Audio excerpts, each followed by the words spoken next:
This one's for you, Gwyneth Paltrow. Congrats on the court victory over Goofball McKenzie or whatever, the guy in the ski slopes. Congrats. That was a big win. About that. That was huge. Yeah, so now we're going to be testing out all of your absolutely awful products from Goop. What if we get sued by Gwyneth Paltrow? Yeah, well, yeah. I mean, I think being sued. We'd be doing the suing because this is all garbage. It really is. We've already played around with a little bit of it. So yeah, we're going through all the shitty cool products from Goop.com. Do you want to... So here, we can start clearing things off. Do you want to start with the pelvic clock? I'd love to. If you want to really show how it's done, you could use the pelvic clock on the table. That's what I was just about to do, yeah. They tell you what it fixes. Oh! What do you mean? Where are you putting it? On my ass, like a little over my ass. Wait, sit up for a second so I can see where. Is this not right? No, go a little lower. It's got to be on your pelvis. Think where like your tail. Oh, that's better. Yeah. Oh, okay. She knows what she's doing. No, that still hurts when I lean back. All right, so we're going to start with pelvic rotations. Okay. These are 3 to 9 pelvic rotations. You've got 9 on a clock and 3 on a clock. So you're going to rotate there. Yep. And then this way. How far? Just to 9. Okay, is this 9? Yep, and then come back. Okay.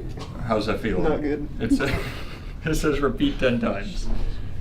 You really need this, Charlie. So too. Maybe I gotta open up my pelvic clock. On the front, it tells you what it's recommended for. And then there's all these stretches, but they don't tell you which one is good for what. It's Also, just like... read what it's recommended for. It's like depression and shit too. Spinal stenosis, hip pain, herniated disc, piriformis syndrome, scoliosis, spondylolisthesis, spondylolisthesis. Those are 2 separate ones, by the way. Sway back posture, and that's it. No, they definitely advertise like a depression. I'm sure there are more online. They just only had this little paper. Do you want to try a different one? Yeah. All right, here's your Cora Organics. Okay. There it is. What is it? How to use to enhance your hashtag Noni Glow. What? What does that mean? What is a Noni Glow? Well, I have Noni Glow over here. Noni Glow face oil. Oh, so to enhance your hashtag Noni Glow, apply the Noni Glow face oil to facial areas after cleansing and misting. We've done that, of course. Yeah, we're way past that. Then you use the rose quartz heart to gently massage your face and neck in an upward-outward motion, starting from the neck area. So here, you put that on, and I'll scrape you. I knew there was 0% chance that this oil was going on his face. Whoa! It's like olive oil. Yeah, it's very, very goopy. All right, so I just apply it to my face. Yeah, and neck. So into your face and neck, and then I'll come in with the scraping in an upward motion. It's supposed to revitalize and depuff the face. So get ready. Is my face puffed? Well, we'll find out. That's just my... Okay.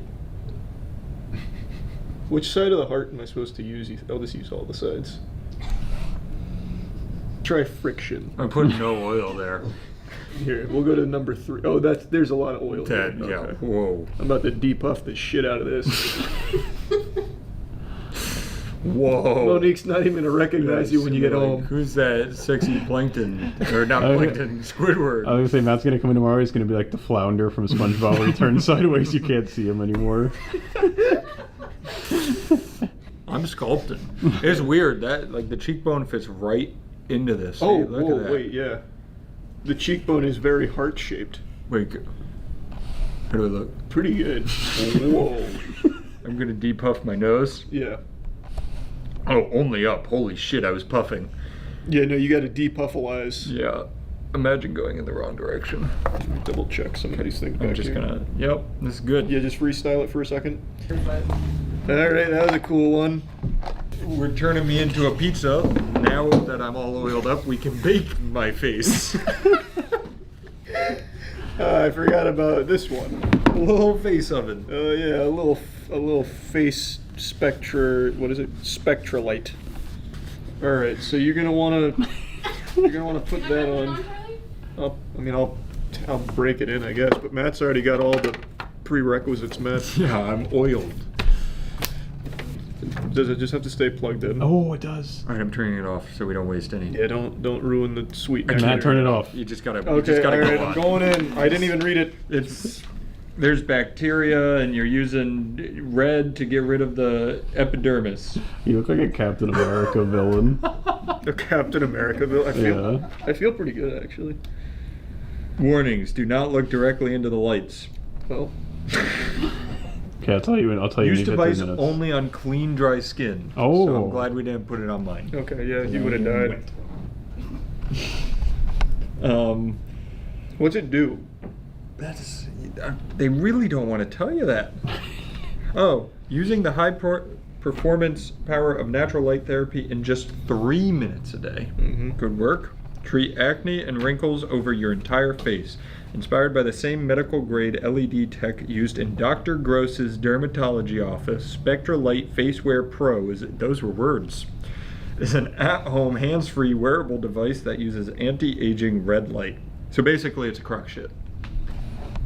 Or it's the fountain of youth. I just don't believe that. I've done no I could feel it research. working. Oh yeah, can we see some testimonials? Oh, We don't need the testimonials. We saw the before, and we're about to see the after. that's true. You got like another 30 seconds, Charles, and you Okay. can take it off. Which is going to be red. Yeah. Just full Right, red. you can extract yourself. Yep. All right. Jacking out. Wow. How do I look? I barely even recognize you. You look amazing. You look like you're 5. Wow. Well, I've de-aged. Amazing. Wow. Do you want to try it on? Didn't we get another one? I'll try the other. This one's the high hair dose. Oh, High- higher dose. It looked like there was another H there. The high hair dose. I'm losing my hair. I could use that. Does this do anything for hair loss? I'm sure she has something for that. She must. This one's got a fancy box. It is- Whoa! That's it. That looks like a do-it-yourself mask This where you does. used to make like little planes out of plastic in school. Oh my god, this one is repulsive. You look like an anglerfish, yeah.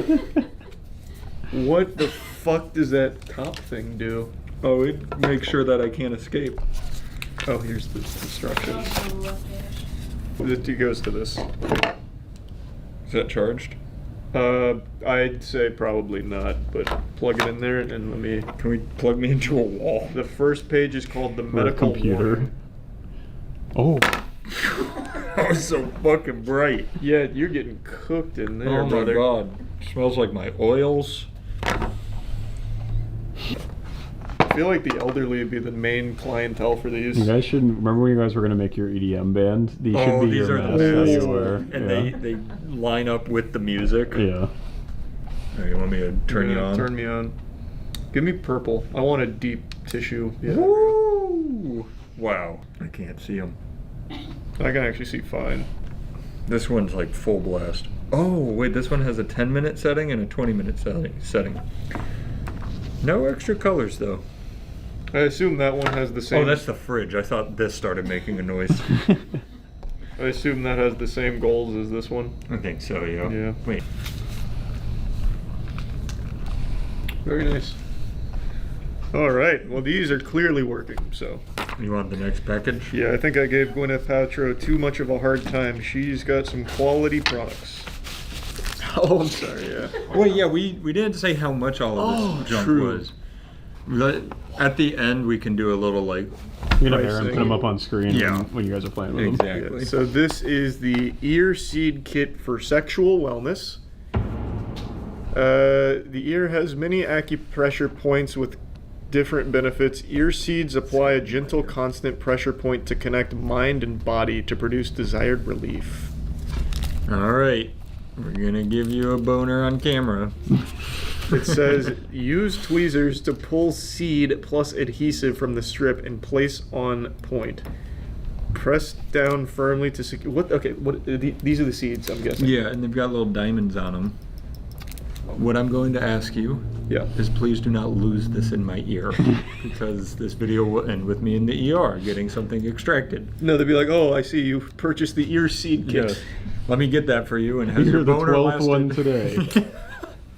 So, position E for aphrodisiac. Oh, this one's going E. in. Don't do E. Let's go away from E. What? That's my ear canal. Yeah, that's that's for- where the aphrodisiac gland is. What were the other?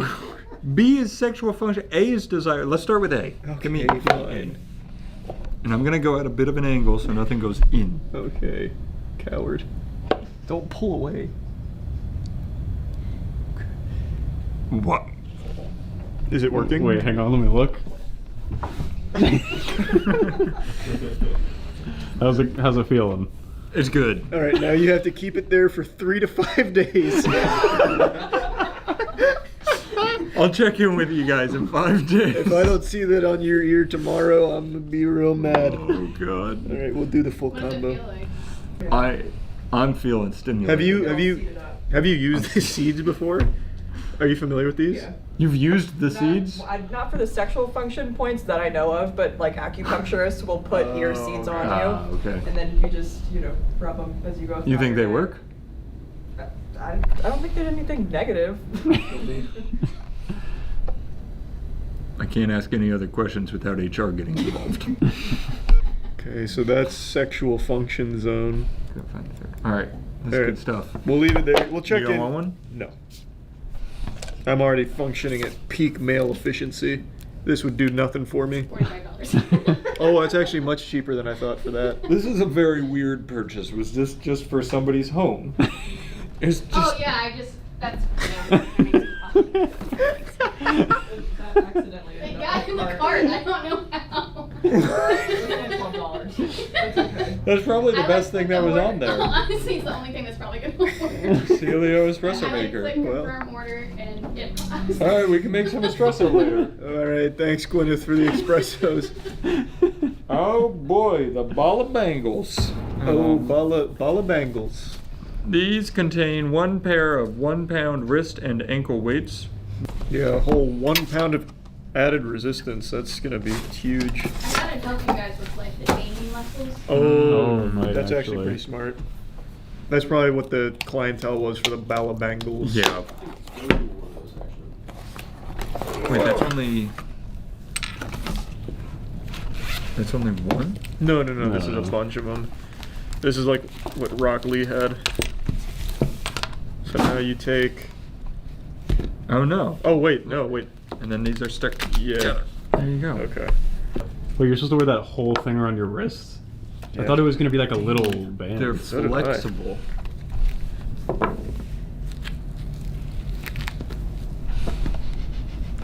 Here. I'll try. And they look cool. Yeah, at least they look nice. It's like you treated me for Mother's Day. I'm walked in. Wow. That's great for expediting carpal tunnel while working. I'll work on my basketball shot with it. Mhm. You'll drop them and you'll airball everything over the hoop. Yeah, I'll be too strong by the end of it. Well, that was That was cool. This, wildly anticlimactic. this is a good one. You want both? I don't know if I can handle both. I'll stick with just one. We've got one more, and let me tell you, we saved the best for last. What do we got? The TheraCup. What is it? That looks a lot like a pocket pussy. Oh, this is the cupping. Yeah, this is cupping. We're gonna cup each other That's right, I forgot. because Self-explanatory, I already cracked it. So this is suck mode, that's heat mode, that's, vibrate. yeah, vibrate mode. All right, so take your shirt off. I'm gonna cup your back. Hold on, don't cut my back. My back is sensitive. Just do like my upper arm All or right, something. you're just gonna have a big bruise on your. Wait, upper why'd you just arm. take it apart? Is Yeah. that, no, I think that's what you're supposed to do. No, no, that's the cup. Oh. You want it in the middle of the clock? No, do somewhere we can see it. All right, like here. Yeah. No, that's too low. Go a Or little higher. like up there. That's my store. No, that's too close to my spine. Now you're scared. Okay, now I'm getting scared. How about here? Spinal fluid. Can you do the right It's side? just gonna like compress a little bit. It's not gonna do anything. Do it. Thank you. Oh, Are you okay? it just doesn't feel good. I don't know how to emergency stop. Okay, yeah. Can you stop it? It's hurting. Wow. That wasn't right. Is I the can- blood flow better? You've got a donut on your back. Why? It definitely was not right Why don't you think that was right? because it just wasn't. Okay. Ready? You were okay? Yeah. Oh, you got heat and vibration on this one. Oh, okay. How do you It feel? doesn't feel good. Does it feel bad? Not too bad, Oh. but it doesn't feel good. Should I stop it? How much does it suck? That's the most. I mean, it's doing its thing. I'm just gonna hit the power button and stop it. Oh, she sucks. Yeah, that's good for blood flow. You can Is tell. it working? It's working. All right. Well, I want better blood flow. Keep going. I Now I'm addicted. give you extra. All right. That's what it normally looks Yeah, that like. is what it looks like. I cannot wait for that to be taken out of context. Does it look like good blood flow? It does. Yeah, It's like you're getting circles of blood flow. Oh, that's awesome. Now make a Venn diagram, man. No, that's probably enough. That's fine. You're done being cups? Oh well, my blood flow's already enhanced so much. That's honestly probably the best thing we like it works. It worked. It's real. If you believe in cupping, it'll Yeah, get if you the like job cupping, done. it'll cup you. Yeah. All right, so 1 out of 6 ain't bad. Yeah. Well, we also don't know if the seeds work or not yet. We'll have to check in. 5 Yeah, days. that's- Well, I mean, all of 5 it days. worked. It Like worked, the like, lights turned on and I- stuff. it wasn't I a mean, like, shit. just if you believe in any of it. It wasn't as shit as I These thought it don't would work. be. These don't work. So yeah, we can have Aaron put the prices up on screen to see the Yeah. amounts we paid for all these lovely devices. And I'll live the rest of my life with the Balabangle on. Yeah, you're gonna be fucking massive. It'll be fucking If huge. you use your bangles and your Theracup religiously, whew, You'll be a fucking machine. yep. I'm gonna be horny later, so Yeah. that's all my stuff did. All right, thanks, Gwyneth Paltrow. Thanks, I really want these off my ears. Well, But they don't come off. I'm getting panicked. Bye, everyone. Bye. I'm gonna say it Oh looks my like a god, it's dinosaur. spelled turd. Oh, nice. They got it turtle. No, I'm pretty sure it's a prolapsed rectum, actually. Oh, can you get a towel? I hit his G-spot. Do you think they would like to poop while looking into each other's eyes? Ooh. Ah, she's busted. Not over the computers, please. perfectly good comment. It's time for another toy review. We need like a cool jingle, like We should make it right now before we start with the toys. So you want to know the coolest toys? Well, tune on in to the coolest boys. Bum bum. That's pretty cool. All right, what's the first toy? What is it? What do we got, Matt? It's a gotta go flamingo. Let's Uh-oh. go. She's gotta go. Yeah, no, we got the. Oh, that's the gotta turtle. go. I was gonna say, it Oh looks my like a god, it's dinosaur. spelled turd. Oh, Oh, nice. the gotta go turtle. This one's cool. All right, so we just feed Shelbert. His neck will wiggle, and then he'll shit. That's when you know I've got a shit too, when I'm sitting in my meetings going like this. Yeah, like seizing up. Matt, is it poo-poo time? Yeah. All right, this is one of I those. guess so. Oh yeah, try it out. Wait, maybe this? Oh, Oh, gotta go. Oh, gotta go. Oh, gotta Why is she go. 90? Oh, gotta go. Wait, is it a he? no, it's Well- Shelbert. So yeah, it is a he. The little here? Also, if you look down here, pretty sure his tail is like in the toilet. Or No, is that? Have terrifying penises who would know if it was a boy or No, I'm It's- pretty sure it's a prolapsed rectum. Actually, if you This look is at why that. Yeah, maybe our it is, toy yeah. review is better than Ryan's. Does he ever teach you about prolapse rectums and I don't think scary so. penis turtles? Turtle penises? Here, you want me to help? What is a prehensile penis? You want me to read the instructions, Yes, or do we just? please. All right. Well, actually, let's see if we can. I mean, this is what It ages worked last 3 time when now. we put Alka-Seltzer in its mouth and it just foamed out of all its Yeah, crevices. Oh, can you get a towel? he's giggling. I hit his G-spot. It is G-spot. What? Wait, what? Oh wait, I forgot it talks back to you. It just said G-spot. It really liked this. Do it again, Shelburne. Oh, wait, I really talked back to you. It just said G-spot. It really like, do it again, Sheldon. This shit is haunted. Feed him, feed him. Quick, Matt. He's gonna blow out his ass. Hold him off the toilet so he stops moving. He just broke his neck. Do you? Oh, man, he's gonna OD. What? Why does he make these horrid sounds? Are you ready? Yeah. Why does he keep moving? Hey, don't cover him. Thank you. Oh, Matt. Are you sure we're supposed to put water in him? No, I'm not. Caleb brought. Can you read the instructions? Does it say- Oh, the water goes in the toilet. Here, wait, dump it out of his mouth into the toilet. He was a little full. Alright, put him on. You gotta go. Come on, take a shit. Take a shit. You can tell by the way his neck's gyrating that it's... Oh, it's coming. Oh, he's pooping! He's shitting. Oh, it's happening. He's shitting! Do you see it, Danny? I do see it. Oh, It yeah. just dropped to the bottom. That was huge. Is he done? No. Benji, he's fucking mocking us. Yeah, this guy's an Bitch, asshole. feed him more. Fucking mocking us.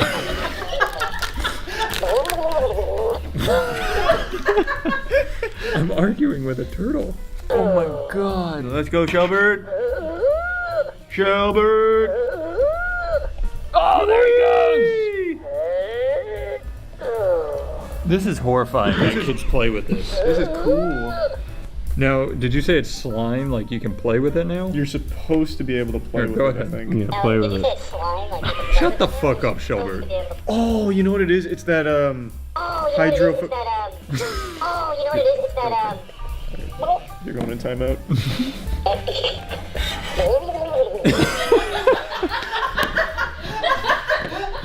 It's Oh, that like the sand? hydrophobic sand or whatever it's called. Okay, well, that was the opposite. That was stupid. All right. Here, we'll just... All right, Shelbert, the gotta go turtle gets a 10. Oh, yeah, wow. This is a- Out of 10? Yeah, this is a must-have this Christmas season. Here, wait, I wanna... put this on. In 10 months. Pre-order now. This is like made by our defense force. Yeah, DARPA's gotta go turtle. All right. So, not really a kid's toy. This is a toy for adults. Adam and Eve. You can find all your favorite adult toys that you could possibly imagine on there. I would guess catalog is robust, full of fantastic toys. And if you want to get a discount, you can use code DEFENSE at Adam and Eve to get 50% off one item and free shipping to the US and Canada with some exclusions. That's adamandeve.com using code DEFENSE for 50% off one item with free shipping to the US and Canada with some exclusions. Good work. Probably won't be an Adam and Eve toy in this one, but what do we got, Matt? Well, you gotta do the jingle before I open every box. No, I no, don't we'll just think you replay. remember. We'll replay the same one. I think we can make a new jingle for each toy. All right, There you go. go ahead. It's So you want to take the hottest shit? Why not get here with Matt, that bitch? I yeah. don't know. Oh wait, this is That's a gotta go flamingo. a gotta go flamingo. Do you think they would like to poop while looking into each other's eyes? Oh. Oh, I bet. You think they'd mimic each other if you, like iPhones, if you set them next to each other? Yes, I do. All right, so it looks like we have two options. This is probably like the organic greens, so probably the healthier option. Yep, this is perfect. Yeah, that's like Don't they sour normally gummy only worm. eat pink stuff, and that's why they're pink though? Like, Flamingos in real life? yeah, Yeah. like They eat shrimp. in krill Like, or whatever. yeah, shellfish. Yeah, anything pink, and they get the pigment in them. Oh, we also still have this Oh, what if we mix? cross-contaminate. Nobody's ever done that before. Here, you wanna do it? Matt, which one would you say has a better unboxing experience? They're both fucking horrible, I'm not gonna lie. Here's this. Oh, she has a bib. This is huge. Oh, this is nice. She's clearly like coming from a more privileged upbringing. Yeah. This has the worst boxing experience. These are made by the same company. Why is it so Yeah, I was gonna different? say, I don't think Shelbert was in that. Ooh, her legs are rubber, and that feels bad. Oh yeah, There you go. She's got like a hook on her wing. that's fine.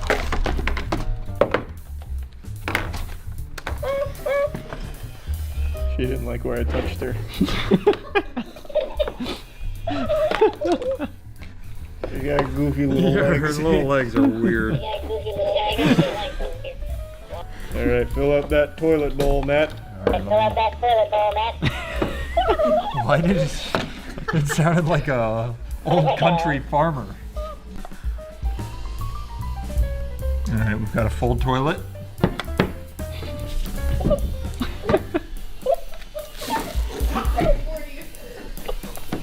She's really hungry. She's gluttonous. Here it comes. Oh, gotta go. Oh, gotta go. This is gonna be a cool one. Oh, gotta go. Oh, gotta go. Here, I'll feed into it. Yeah.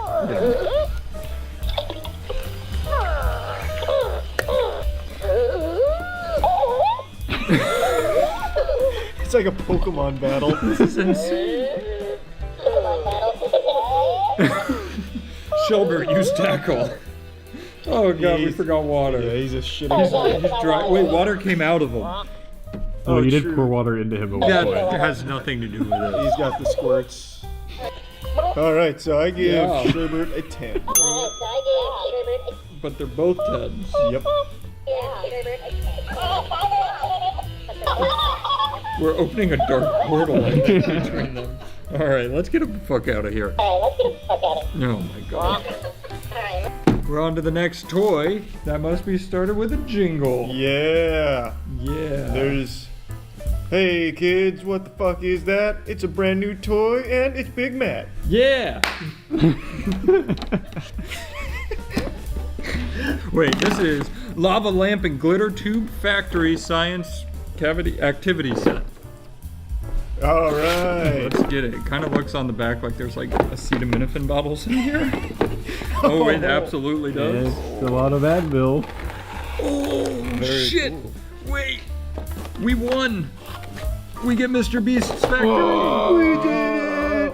Claim your rebates? What? Yeah, I don't know this is supposed to, I'm actually gonna like learn today. Here, hold out your hands. I more meant like one. We're gonna. It's weird that they only give us one set. Yeah, it's supposed to be a team game. Do you think we go in with no instructions again? What is this supposed to be? I don't know if we don't look at the instructions. We have glycerin, Setting you citric up for your acid. own pharmacy. I'm not gonna lie, both of these give me kidney stones. Do you want the instructions or no? We can probably make a lava lamp. All right, let's do it. Probably starts with glycerin, I bet. Now, do you think, here, let's use measurements. Let's use 30 cc, no, 25 cc's of glycerin. I'd say 25 is safe too. All right, do we pour it in here? Yeah, so don't eat it and don't flush it down the sink. You want me to pour it in? Mhm. My lava lamps were always more full than this as a kid. Well, that's with the citric acid, so it's gonna expand. Okay, can I add in food coloring too? Yeah. Be careful because this is gonna really start to expand. Yeah, Quickly. like elephant toothpaste, which we were good at. So that's You've gonna, essentially made jello. yeah, it's gonna start to rise. You forgot the sodium bicarbonate. Put in the sodium bicarbonate. Oh, here it comes. Watch out. It's working. This toy is hard to make exciting. Alright, look at the instructions. What did we do wrong? Oh, we have no Well, it glycerin. is electric. You missed that Ah. step. What do you mean? it's Assembling the LED flasher. electric? What? Did we not get everything? All right. That's cool. You just toss it in there and it works. Okay. It is starting to fizz. Yeah, it's gonna rise. That's the sodium bicarbonate. When does this turn into a lava lamp? I don't know. This goes down here. If it stays. All right, it lights up. We go here. What? Wow. You're supposed to like add water. All right, we were supposed to they did not give us any of this stuff. They're making like little red circles in a tray. You don't want to make We these. can make one anyway. Yeah, who needs measuring? Let's just do it. It said more of this than that, I think. So That's probably right. Yeah, it looks right. this should be edible. There we go. Now open it up. Dump her in. I didn't get past that page. You okay with this going in there? Yeah, I'm sure it won't hurt anything. There's our globs. This is gonna look really cool in the lamp. We need oil. Go get oil. And tap water. Tap water. We're running out of space though, so hurry. Alright, so let me add in a little water. Alright, yeah, get the water in. Oh god. We are running out of space quickly. Oh, Jesus. Oh no, it's Cap it. happening. Cap it. Ah, she's busted. Not over the computers, Get everyone a please. perfectly good carpet. Dump it. Wait, now we're out of glycerin. Now we have no glycerin. Quick, add the oil. It's the only thing that can save us. Well, that was that toy. That was cool, Charles. Yeah, I say it's a 5. I'm glad you played with that. That was a fun toy. We should have fed that to the Gotta Go Flamingo. Yeah, it would have just been like this bloody explosion. Oh, that would have been gross. That would have been cool.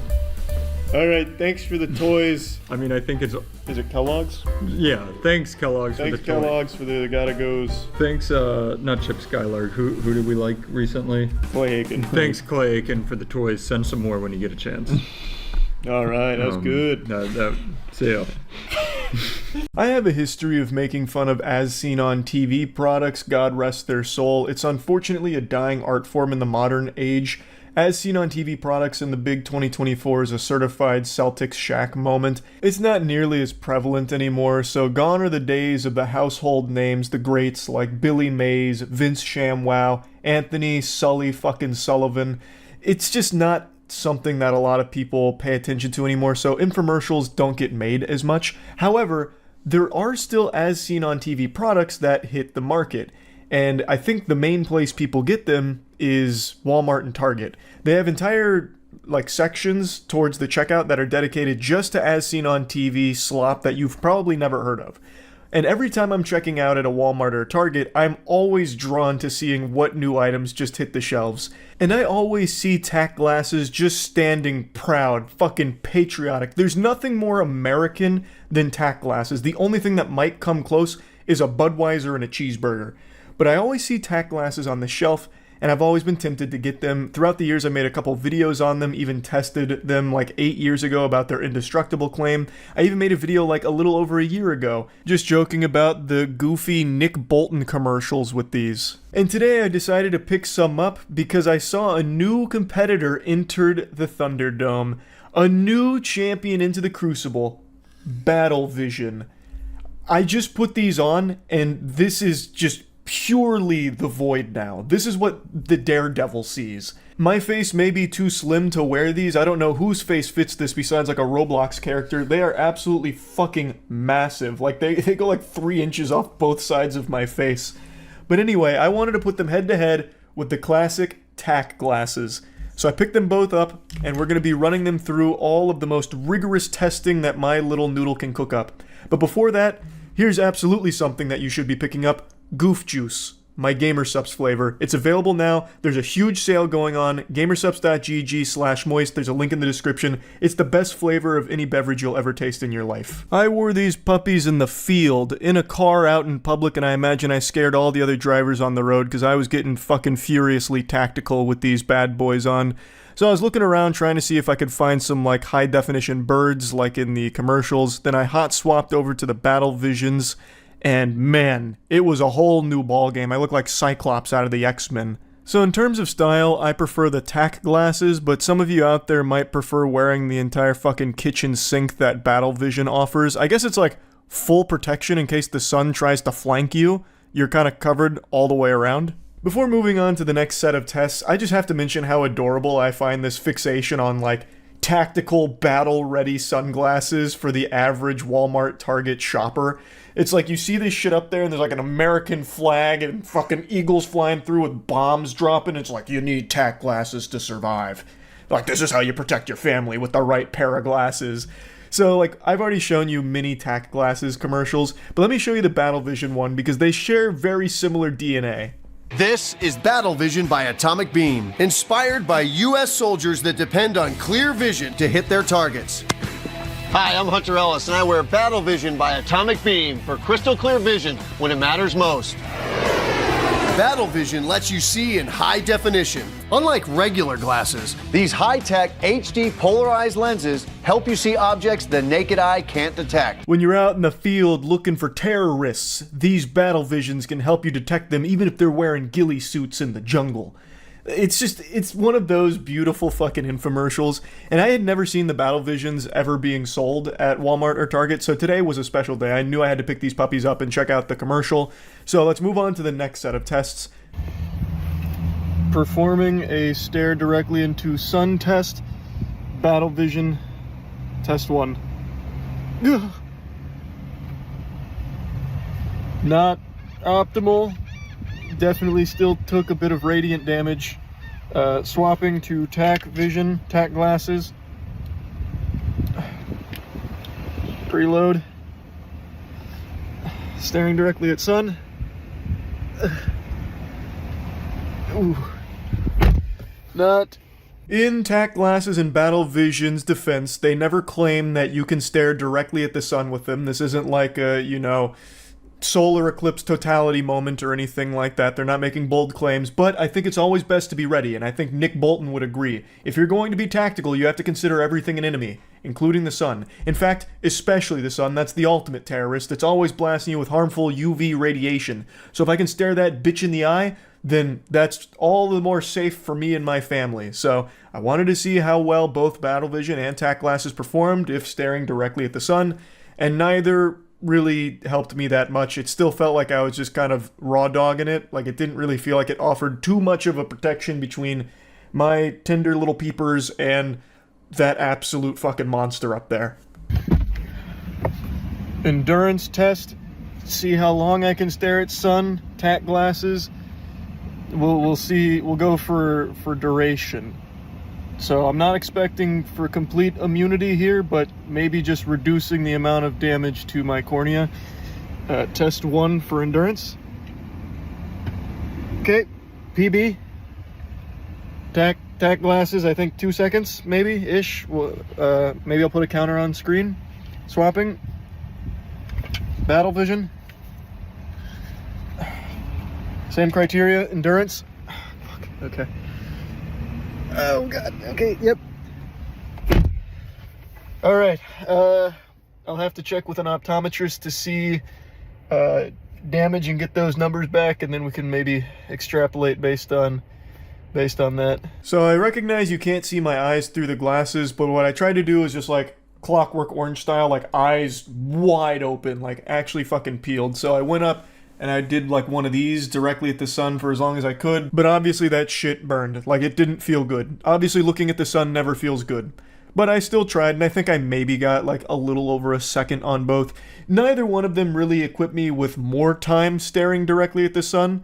I guess the only situation, the only tactical situation I could see arising that would have you looking at the sun is if there's an enemy Apache overhead, and you happen to be wearing your TAC glasses, and you hear it but can't see it, so you look up trying to locate it, and you're trying to find it through the sunlight that's blinding you. Neither one of them gives you a ton of time to locate it, but perhaps the polarized lenses will let you track it down in high definition much quicker, so you don't need to be staring at the sun all that long, so you can triangulate it. But either way, I didn't last very long looking directly at the sun. Optical clarity. Battle Vision can be twisted and tortured without breaking. The lenses can withstand hard drops and knocks. Sand, rocks, glass, even metal are no match for Battle Vision. Now we're gonna put it through the torture test here. So Battle Vision claims that they can be like twisted and, you know, fucking pretzeled around and they're gonna survive. So we're gonna try that. And then I'm going to show the TAC Glasses claim as well, and we're going to just put them all to the test. So let's see how it does with just like some twisting and turning. So far, not bad. Well, nope, that broke. Is this maybe like a different model? Like maybe this is the one that's not twisty and turnable? Because I feel like this should count, right? Like I shouldn't be able to do that, right? You would think. Because, I mean, he was, like, fucking cranking on it like a Thanksgiving turkey, and it was fine, but I can just immediately twist those off, and they don't, like, snap back on. Maybe it's just this part that's fine, but I feel like that doesn't help, because now this is really sharp, so if I put this on, I'm gonna start fucking bleeding, because they're gonna poke me. But I feel like even that, like, yeah, I can immediately pop that out. Well, that's a claim that's immediately debunked. Yep, that's super easily breakable. I'm not going to do that. I don't want that fucking shards of that flying everywhere. The Battle Vision didn't live up to that claim even slightly. Like, not even close. Like, I feel like if I twisted that all the way, it's going to pop the entire thing out and shatter. So, I'm going to not do that, because I'm already feeling it fucking flex and make little creaks. Not super satisfied with that. The secret is the special composite frames. So durable, it can survive getting run over by my 6,000-pound Humvee. But that doesn't impress you anymore, does it? So we need to go bigger. And to make things really interesting, let's add a few other brands to the mix. Here we go. As you can see, this 10-ton troop carrier just destroyed these other sunglasses. But our tack glass is elite, still in one piece, and ready to wear. Now, that commercial was for Tack Glasses Elite. I couldn't find Tack Glasses Elite for sale pretty much anywhere, and I even looked online and they weren't really selling Tack Glasses Elite, at least not easily accessible. So I'm wondering if they kind of just took all Tack Glasses and made them Elite, like put that technology in all of them. So this is the one that they sell at Walmart, and it looks similar, but it's missing the chassis, like, I don't know, the thing that goes under it. I don't know the anatomy of sunglasses. I'm not a huge sunglass wearer personally. So I don't know, but I'm still going to put it through the same criteria just to see. Because it feels like it's probably going to be okay. This has a lot of like flex to it and a lot of give. So it's probably not going to break. Well, actually, no, maybe. Yeah, see, like this feels better than the Battle Vision. Like I can already kind of DNA helix that. Well, nope. Never mind. It really just seems like it's, yeah. So again, this could be just an issue of I don't have the right kind, because these both are kind of breaking. The frames seem a lot more durable. It's not creaking and cracking as much. So that's nice. So I guess like in terms of, all right. So I guess in terms of strength, they're about equal. They both break really easily. So like this sheared right here, like that just blew up. That's not very tactical. Like in there, you can get run over by a Humvee and your glasses are okay. Your body's broken, but your glasses are fine. So they could easily identify your body based on your good style wearing tack glasses. But with the ones that you can get at Walmart, I guess not. Now that's what I call military tough. Okay, what else? How about freezing them in a block of ice? No problem. Boiling them in 212-degree water? Good to go. Okay, but what about smashing them with a sledgehammer? Barely a scratch. I actually redid my garage recently and bought a tractor tire so I could use it for some workouts. And I can just hit this shit with a sledgehammer to test that tack glasses claim. So I did. I put both the tack glasses and Battle Vision through some rigorous sledgehammer testing.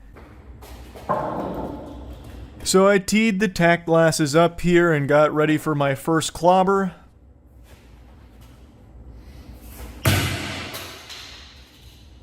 And the only thing that happened with the first whack was that it popped the lenses out of the frame, but the frame was fine. The lenses had a couple scratches on them from the impact, but still very usable in a tactical situation.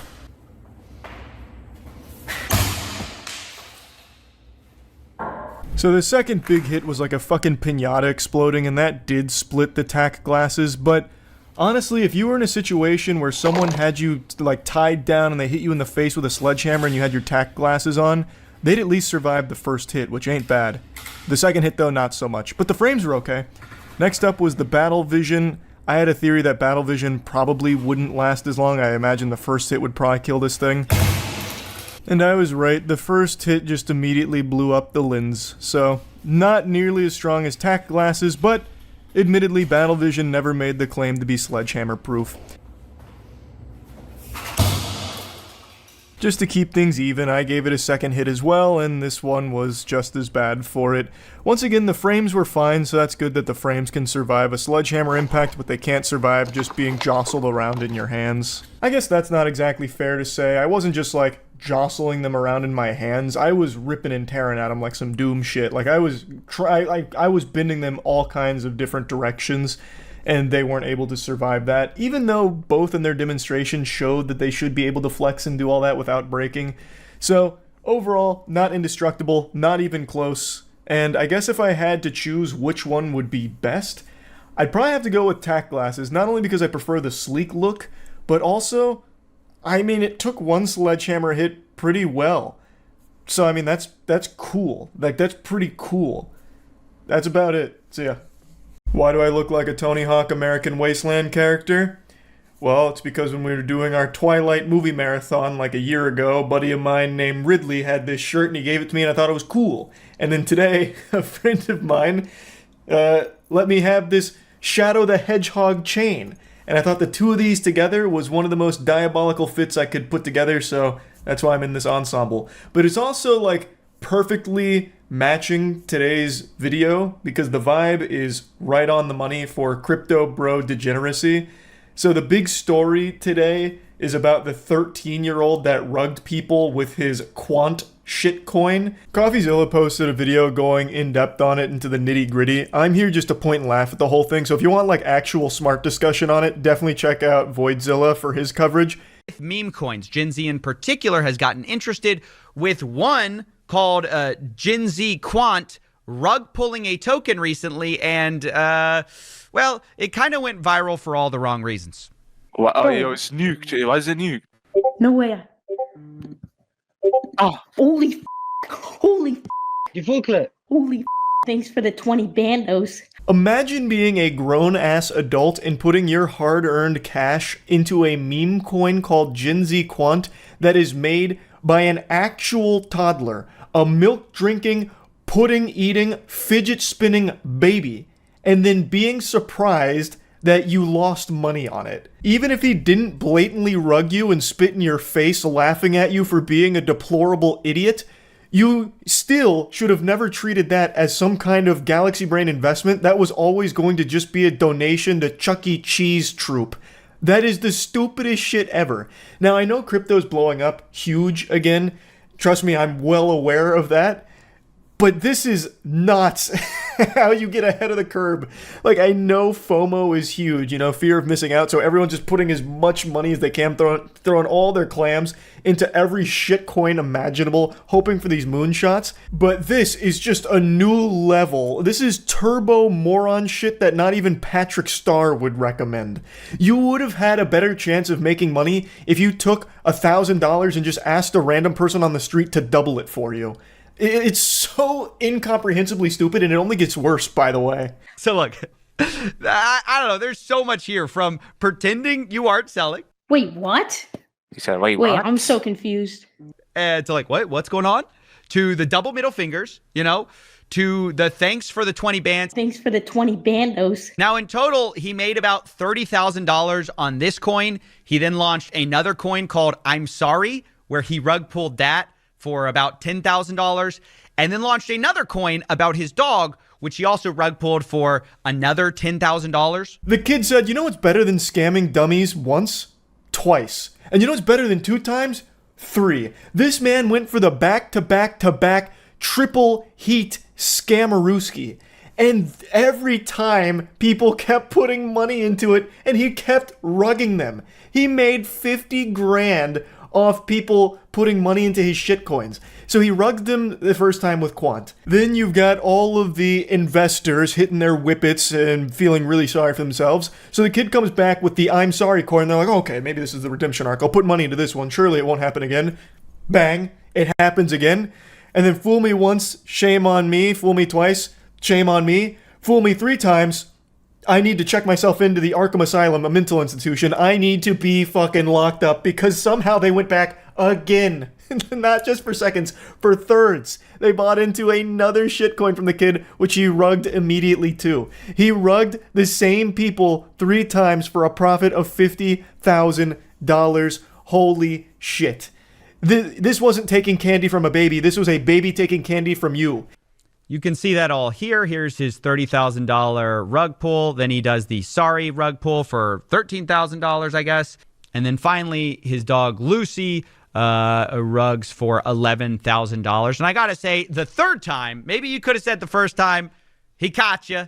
The second time, he got you. He said sorry, you thought it was real. The third time, you deserve that one. Actually, if you bought into this, you probably deserved all 3. It's very it's embarrassing that this is like a popular thing. CoffeeZilla pins the tail on the donkey. You deserve all 3. 100%. It is beyond embarrassing. Being an adult with money and investing in a 13-year-old's meme coin on a fucking service called Pump.Fun, which, by the way, CoffeeZilla brings it up in his video, so I recommend you check that out if you want more insight on it. Pump.Fun is the one that makes all of the money from these, and your odds of actually making money from it are unbelievably low to the point where you almost have the same odds of just winning the lottery straight up. Like, people go in there with the assumption that, oh, I'm here early, yes, it's probably a scam, but I will be the one that capitalizes off the scam. The data actually suggests, and CoffeeZilla goes over it, that is so rare because you fail to take into account the insider trading. You're not the one that's in on the scam, you are the victim no matter how much you think you're not. So, you will likely never be the one that benefits from the rug that inevitably comes with these shitcoins. Now, the story is still not over because the kid that created Quant, well, it actually didn't die with the rug pull. You see, some of the people that put money into it were so salty that they decided to run it up, and they brought the market cap to a crazy number. I don't remember exactly what the number is, but they drove the value through the fucking roof. Tens of millions of dollars of market cap. The kid's supply, they say, would have supposedly been worth, like $2 million or $1.2 million. You can see that here. His original holdings worth $1.28 million. And then they doxed the kid, which, is really bad. But I think it's funny. Like, people are like, ooh, we got you because you rugged us and then we made it worth a lot of money. But you would have never done that if he didn't rug pull you. I don't know. It's just so, it doesn't make any sense. And honestly, it sounds like cope from people who are trying to do a secondary scam where they got scammed and then they need people to buy in so they can get out of the token. Apparently the logic was they wanted to make the kid feel bad, like, you got 30 grand, but your supply could have actually been worth millions, That was the thought process there, like, make him feel like a fucking idiot for it. Not us, the adults that got scammed by a 13-year-old. But as CoffeeZilla said, it really feels like the reason they did that is because they lost that money, they got upset about it, so then they pumped it themselves in order to get other people to buy into it so they could get out. So that way they could get their money back from the scam. So the whole thing is a fucking mess. It is degeneracy from top to bottom here. And they doxed the 13-year-old as well. It's just craziness that grown adults that are capable of using a computer are not capable of recognizing that giving money to a 13-year-old's shitcoin is a bad idea. And then not only that, they do it again. And then they do it again. That is literally putting your hand on a hot stove 3 times before you realize that it's hot. And in fact, I don't even know if they came to that conclusion because he stopped at 3 shitcoins as far as I could tell. If he launched a 4th shitcoin, he could have probably kept doing this and continuously farming them forever. An infinite money glitch off of the same people that he initially scammed. Like, that's mind-boggling. So yeah, I just had to talk about this because holy shit. That's really about it. So yeah. Our world still bears the scars that we suffered from the Willy Wonka experience. God rest the souls of all who lost their time and money at that event. It is by far the silliest scam event, and it became a massive worldwide phenomenon with people talking about it. It was like Firefest, except for Willy Wonka fans. It was just such a beautiful tragedy that really grabbed the whole world by the tits. Even the victims of the scam couldn't help but recognize how fucking wacky it was. And since then, there's been a couple of other big scam events that have come out, but not to the level we're about to see here. I'd argue this is almost to the same silliness level as the Willy Wonka experience. It just happened recently with a fraudulent Bridgerton ball. So Bridgerton is a massive show, I'm sure you've all heard of it, and there was an event organizer who was putting on a big Bridgerton event, charging 300 clams to attend, promising to deliver a wet dream, an absolute fantasy of an event, but when you got there, it was a nightmare. Who say they're now out hundreds of dollars and have no regal experience to show for it. Standing in the rain, dressed to the nines. Honestly, I just want my money back. Superfans say they didn't get what they thought they were paying for at the Detroit Bridgerton Ball. They paid 300 doubloons only to get stuck standing outside the venue in the rain in their most expensive, most elaborate outfits, just getting poured on. And if you did get inside, well, it wasn't exactly special. It was pretty barren and empty. It makes the surprise party my parents tried to throw for me in middle school look like the Met Gala. A Twitter user named Rachel gave us the scoop from the inside here about the Bridgerton Ball and what exactly it consisted of. So $300 price tag, and basically it was a lot of people sitting around on their phones because there was nothing to do.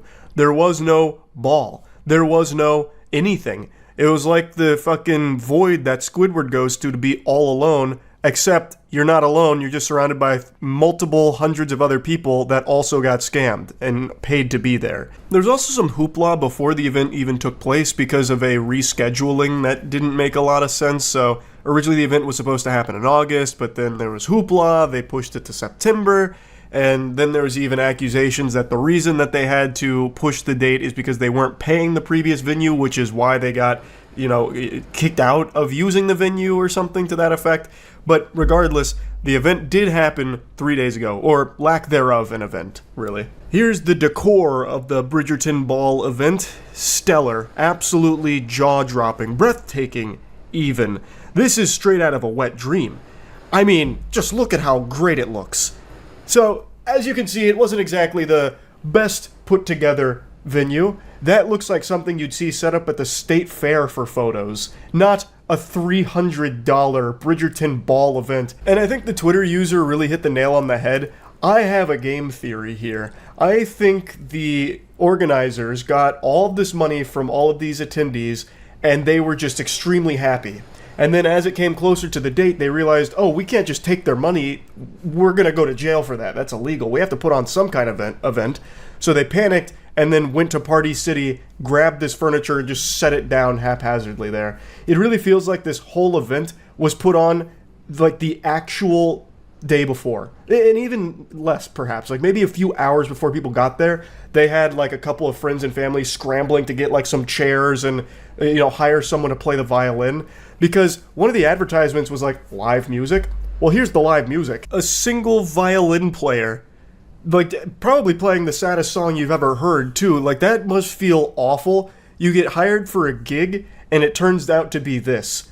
That's gotta feel like shit. So you just sit there forced to play for people that are miserable after having been scammed, after having been stood out in the rain for God knows how long, and you have to sit there as the only source of sound in the venue, aside from like tears from people who realized how much money they just wasted. But don't worry, the event wasn't without entertainment. The organizers hired a stripper for some reason. They hired one stripper for the Bridgerton Ball.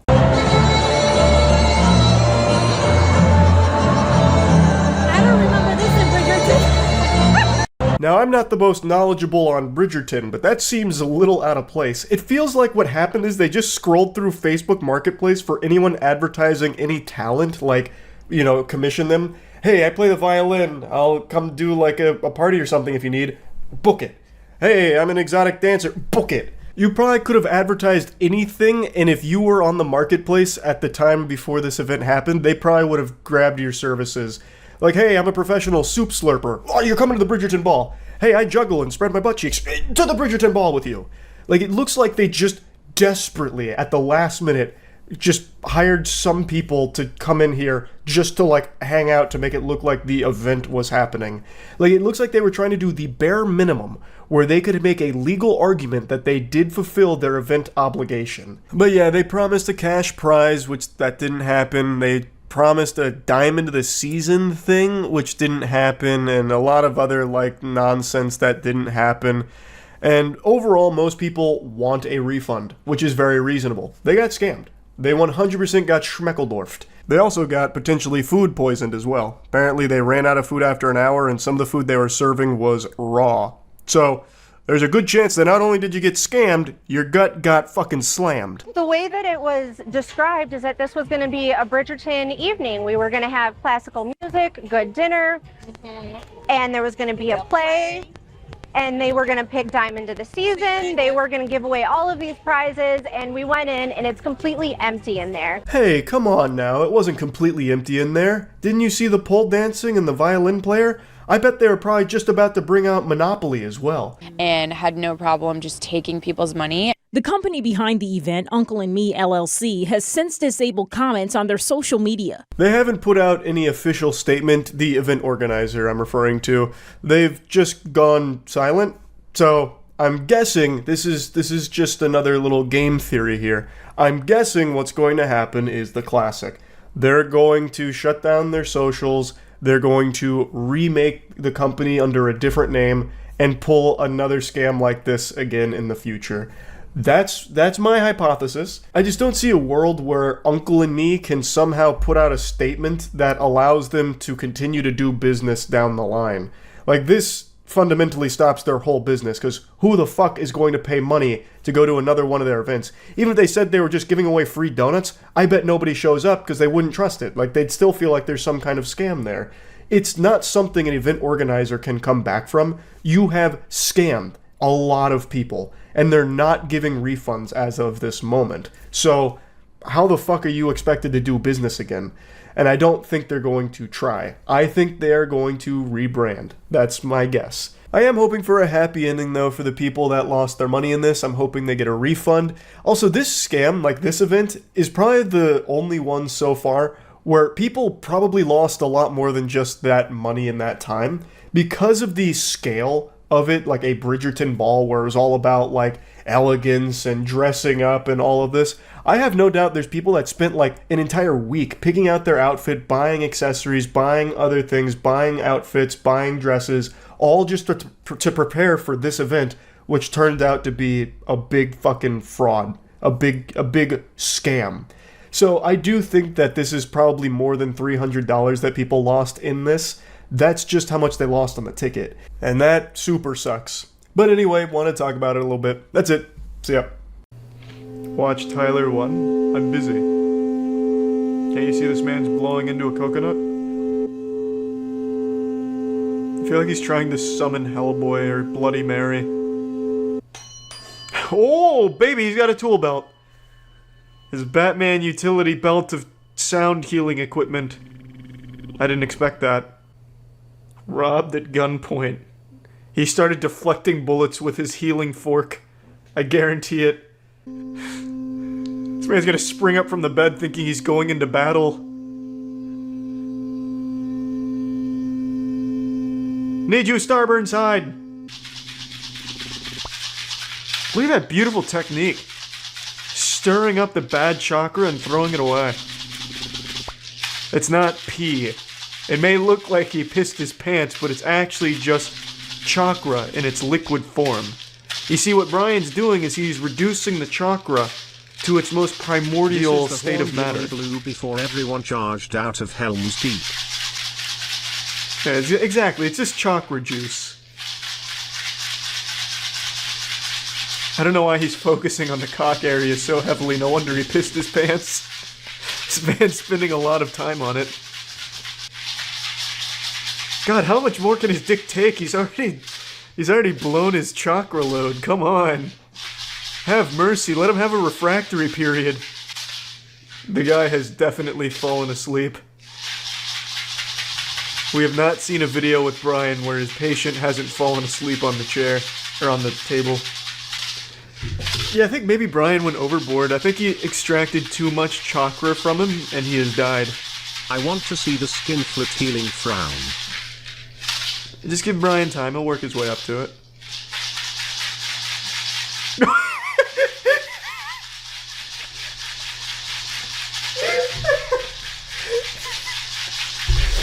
And in one fatal mistake, Brian has just taken all of the bad chakra and put it right back in him.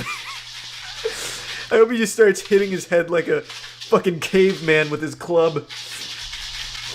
Exactly, just start fucking playing his skull like a snare drum. Man, fucking sound healing is intense. It takes a lot of time and effort. We're 6 minutes in, it feels like it's been an hour. This may be bullshit, but I still want to set up an appointment with this man. I think it'd be relaxing as shit. Just to have this Agent 47 looking man waving a cucaracha over my head. With like a horsetail on the back. I think it'd be fucking great. It's not a cucaracha. What is it? A maraca? Maraca. Good God, not an inch of this man's body has been spared from Brian's ruthless chakra healing.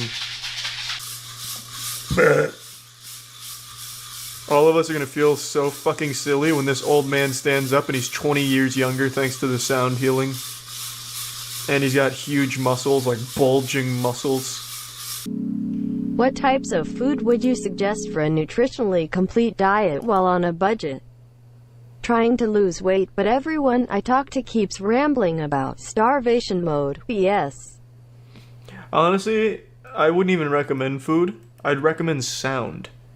And I'd recommend at least 1,111 Oak Vibes if you can afford that kind of investment, and you should get yourself pretty jacked in like a month maybe. But I think you should just transition away from corporeal desires and like hunger and move towards sound for all your nutritional needs. Oh, it's a tag team match.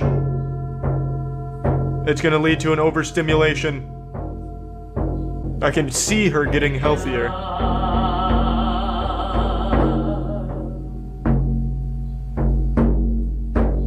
Today I wanted to finally clear the air about exactly what accounts I have across what platforms, because I keep getting emails about me doing like YouTube giveaways or some shit that are scams, or asking for money on Instagram, or asking for nudes on Twitter and shit like that. So I want to make sure everyone knows those accounts aren't me, and you probably shouldn't be giving away your titty pictures and micro dick pictures to random accounts that pretend to be my account on those platforms, or giving your credit card information or your mom's credit card information away to accounts that pretend that they're mine. So let's go ahead and show you all of my accounts so we can, finally put that to bed.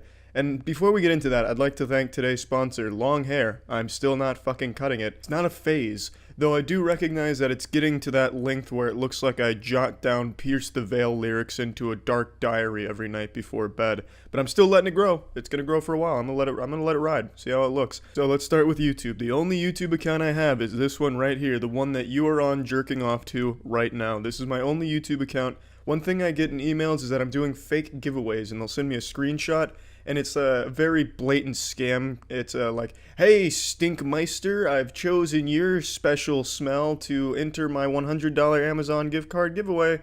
Click here for more information. Obviously a scam. I shouldn't even have to tell you that's a scam, but some people, I guess if they're new to the internet, I suppose, wouldn't know it's a scam. And the dead giveaway is that the account name isn't even my account name. It looks kind of similar, but it has some very clear spelling differences. And another dead giveaway is anyone using the YouTube messaging system in 2019. Are you fucking kidding me? Are you a caveman? You still have a fucking troglodyte using the YouTube messaging system? Stop.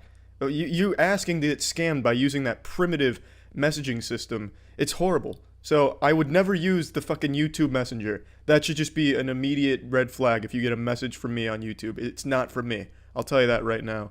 On Twitter, this is my only Twitter account, Moist Critical. There's actually quite a few fake accounts on Twitter, I noticed. There's one that's like Penguinz0, there's Critical, and then different variations of those two. Those aren't mine.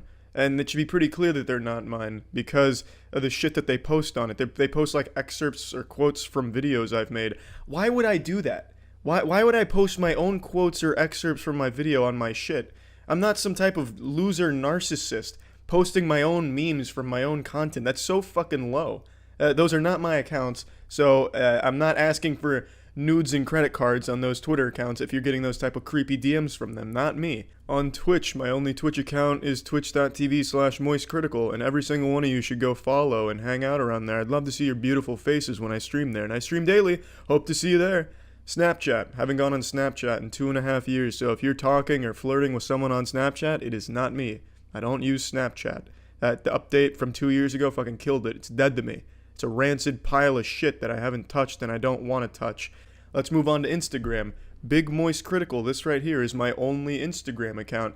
There's a really popular impersonating Instagram account that even a rap artist that I like follows called Zillakami, and it's this Instagram right here. This is not me. Again, this is just excerpts from my videos. Why the fuck would I post my own excerpts on an Instagram account?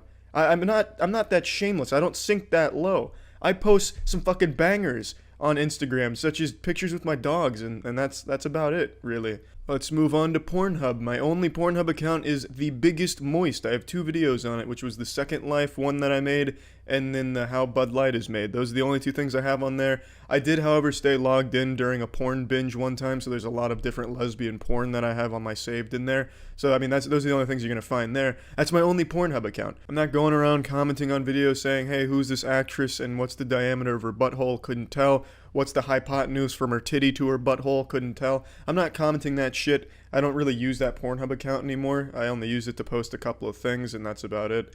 Now, moving on to merch. The only merch I have, and I don't like calling it that because I think merch fucking sucks because it's just like inside jokes, yeehaw, that's something I want to wear around that like maybe 3 people would get out in public and it doesn't look good. The only merch I have is wetware, which I'll link to again, and that is the only merch I have. All of the other shit you see with, you know, words on it or quotes from videos are not mine. That's not my shit. You're just buying someone else's shit, and that's fine if you like it. I don't mind that people do that. It's really not that big a deal to me if people like that kind of shit. I mean, by all means. But the only one that I actually have is the wetware. And last but not least, the last one I can think of is TikTok. And I'm genuinely insulted that some of you thought I used TikTok. I don't have a fucking TikTok account. I'm not a child predator going on TikTok. I don't use that platform. I don't know who does that's older than 15 except for goddamn criminals. So no, I don't have a TikTok account. It's not me that's flexing my chocolate starfish in a TikTok video set to some fucking pop song. I don't use it. I don't go on TikTok. So I hope all of you have now learned what accounts I have and do not have. Do with that information what you will. You know, you can go follow me on all that shit if you'd like or not. I'm not your dad. I'm not going to hold you hostage to go follow me on twitch.tv/moistcritical, though you should. So don't get scammed. Don't fall for like gift card giveaways or asking for weird shit in DMs. Now you know what accounts I have, so please don't fall for that kind of shit anymore, because it's goddamn dangerous on the internet. And not just with people impersonating me. I'm a fucking Z-list internet loser. And there's a lot of other big ones out there. I know Mr. Beast had quite a few that were scamming his people. So just be careful. Do a little research first, see where the shit's coming from, and don't fall victim to some type of shit like that. Be careful. And thanks, everyone. My hair's going to keep growing long. I'm not going to cut it yet, and I hope you know that. So yeah. What's up, everybody? It's Critical. I was at CVS and I saw these night view glasses and I remembered their commercial, so I just had to pick them up. You need visual clarity. Get it instantly with Night View NV, the glare reduction glasses that turn fuzzy and dull into clear and bright, even at night. Whoa, it's brighter, there's no glare. Need night view glasses just to view the commercial clearly, it's so fucking dark. But I'm not here to test whether or not it really does make things clearer at night, nor am I here to test the UV gamma radiation protective coating that the glasses are fucking soaked in or whatever. I'm just here to test out one claim. Your frames look great on anyone and are virtually indestructible. This is what I'm here to put to the test. This man's heart wasn't in it with that hammer. He wasn't putting any elbow grease onto those glasses. There was no effort there at all. He didn't even try. He was giving it like a very gentle spank on the tuchus. That's not gonna break shit. That wouldn't break a fucking eggshell. I'm here to put it to a manly test. Here's the packaging. Looks beautiful. Let's go ahead and break this bitch open.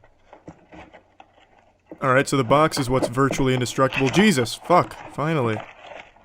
Had to crack open that pot of gold. There we go. Here's our reward.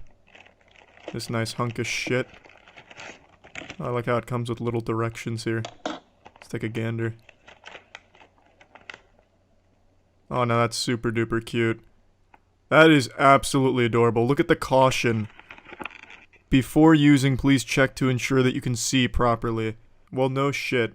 That caution can be applied to every single product out there right now. If you can read that warning, you're probably in good shape, but if you can't, then your battleship is already sunk and you shouldn't be driving in the first place. Here they are, the super slick, super stylish, yellow tinted turbo extreme night view glasses. Look at that. Can already see my shirt more clearly. Alright, let's put them through a simple test. Looks good. Hasn't broken yet. Let's do a little corkscrew action here, a little DNA helix type shit. Oh. Well, that was easy. You know, maybe I just found their weak spot. Like, this is a boss battle and I just happen to get lucky and go right for the weak spot. Let's go ahead and put this to a more realistic test, because when you're driving, no one's gonna be trying to fucking RKO your sunglasses. It's just not realistic. No one's gonna be throwing your face into a full Nelson with these bad boys on. Alright, so I got a power drill. We're going to put this to the standardized stress test for sunglasses. So just picture this, you're driving down the highway, all of a sudden a power drill comes flying out of nowhere, hits your glasses, you don't want them to break on it. You want it to deflect that power drill, right? So let's see how it does. Oh, shit. We're just going to put this to a nice realistic test here. Just do a little surface scratching, see if it gives. No, it looks pretty good. Yeah, it's hanging on pretty strong. Now let's put a little more impact on it. A little more pressure. Let's get a better angle here. I'm quite the cinematographer. Look at this shit. Steven Spielberg, if you need me, I'm available. It's holding on pretty good so far. Oh man, it's even absorbing some of the impact. Impressive.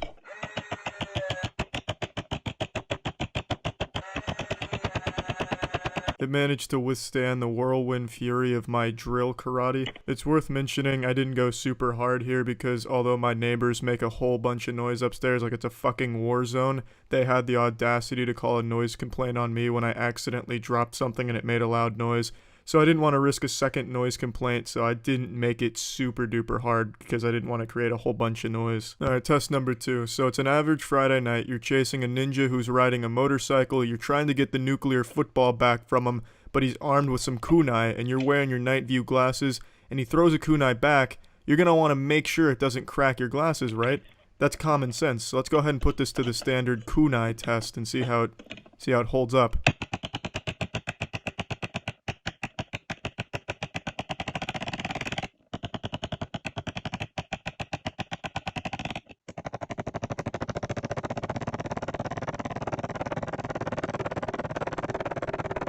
I managed to break through the glasses and create a small hole. It didn't shatter the glasses or anything, which I was very surprised with.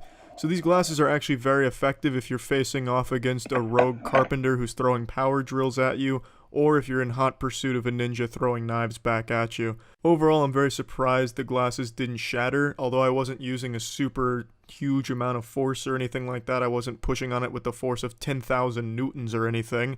I'm just very surprised they didn't just explode like most other as-seen-on-TV products would. Now, for all the FBI agents out there, this is no substitute for the good old-fashioned Kevlar eye patches for protection for your eyes, but if you're in a pinch and all you can find are some night view glasses, it's probably worth putting on. That's it. See ya. Today, I just learned about one of the most bafflingly unhinged criminal cases I've ever read or watched.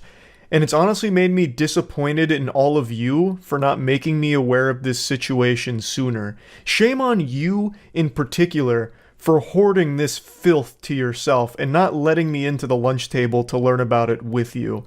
I'm talking about the wild case of Nicholas Alaverdian, otherwise known as Nicholas Rossi, aka Arthur Knight. This man's got more names than a phone book. He goes by many different gamer tags. I wouldn't be surprised if more aliases come to light and there's shit like Dark Ruler 52XX or something. And his story in this whole situation is an unbelievable, true story of absolute lunacy. Dateline recently ran a piece on the Nicholas Alaverdian situation, trying to untangle all of the wild web of mysteries that have been woven here. It is just vile, evil shit. Nicholas is a degenerate worm of a person, but he's also a goofball goober who came up with the dumbest idea ever when he was confronted with the reality of his crimes that he is accused of committing. He is accused of extremely serious charges. He is accused of raping multiple women in Utah. And he came up with this galaxy brain scheme in order to escape the repercussions. He faked his own death. He must have been inspired by Dino Spumoni from Hey Arnold, when Dino Spumoni faked his own death to increase record sales or whatever, but in this case, it was a lot darker than that. He faked his own death to get away from rape charges, and then he fled the United States. He was recently put back on the radar after he checked himself into a hospital for COVID-related symptoms. Eventually, pieces of this puzzle started falling into place, and authorities were able to connect the dots that, this guy claiming to be Arthur Knight may actually be this wanted fugitive that the US really wants to have extradited. And that's led to about a year-long battle with Nicholas Alaverdian or Arthur Knight or Nicholas Rossi in order to have him face justice for his actions. I'm going to go ahead and play you a quick clip from 5 months ago when a different news organization was covering the basics of the story, just to give you a more concise breakdown than what I just provided. It was breaking news on 12 News this morning. A Scottish court has ruled that a man who goes by the name Arthur Knight is actually a Rhode Island man who faked his own death and is wanted on rape charges. Kate, Nicholas Alaverdian, also known as Nicholas Rossi, claimed to have been the victim of mistaken identity and insisted his name was Arthur Knight. A court in Scotland ruled that evidence showed that was not the truth. The person appearing before me is Nicholas Rossi, the person whose extradition is requested by the United States. 35-year-old Nicholas Alaverdian was arrested last year after checking himself into a Scotland hospital with COVID-19 symptoms. So it's been this ongoing battle where he is claiming that it's a case of mistaken identity. He is not that guy wanted for rape charges. This is a huge misunderstanding. Everything's all cattywampus. You got it all wrong. That's an innocent man right there. Unironically pulling the old cartoon gag of wearing like glasses and a fake mustache and pretending that you're not the person of interest. Like the ultimate disguise. In July, Knight was arrested again, and prosecutors matched his fingerprints to Alaverdian's. Friday, prosecutors of the Scottish court revealed they were able to tell he was Alaverdian after matching the tattoos on his arm. I am ultimately satisfied on the balance of probabilities. Alaverdian is accused of raping 2 women in Utah and sexually assaulting another in 2008. I wanted to include that section from the broadcast because I didn't want to leave any wiggle room for some pseudo-intellectuals on Twitter to try and make some brain-dead argument about how the authorities got it wrong. They did do their due diligence in gathering evidence to try and confirm that these are the same person, that Arthur Knight is not real. That is not an innocent man. It is the same man who was wanted for those rape crimes. Like, it is not a case of, well, maybe they just didn't do enough. It's not like they just had one investigator, pounding cheeseburgers and wiping the grease on like some papers of Nicholas Alaverdian, and then he saw that after looking at a picture of Arthur Knight, and he's like, Eureka, it's the same person, they look similar. That wasn't the case. They have the fingerprint evidence, they also match tattoos, they do have a good bit on their side to lend validity to the claim that this is the same person. But if you're still not sold on that, maybe the interview will be enough to get you on the right side of history here, because they have an interview with Arthur Knight, and it is one of the wackiest clips I've ever seen in a criminal case in all my days. It is gold. It is absolutely fucking extravagant.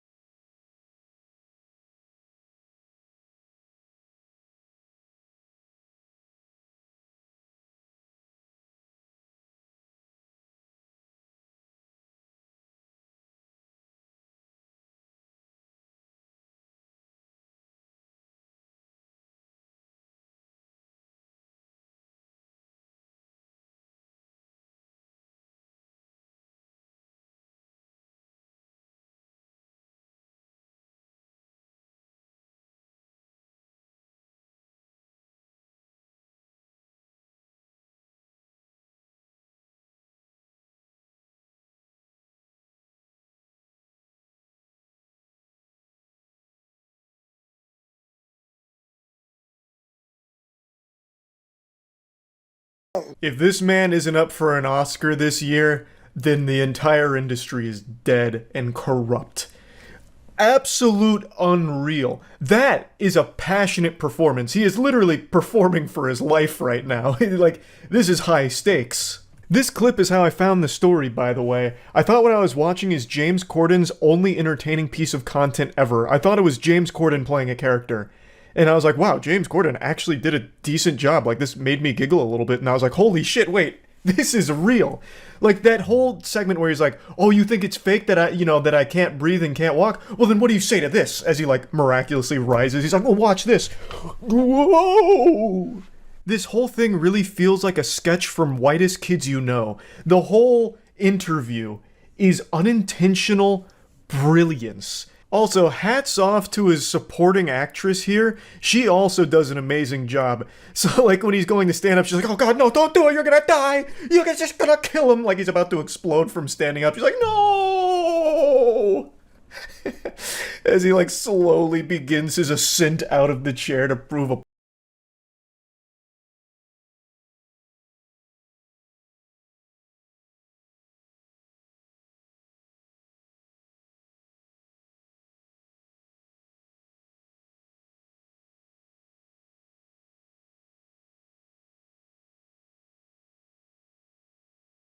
is also fantastic, very reminiscent of SpongeBob Rockbottom. I can't understand your accent, except here it's gasps for air, which of course is all part of the act, but I really appreciate that he's not afraid to draw clear inspiration from other art, such as SpongeBob.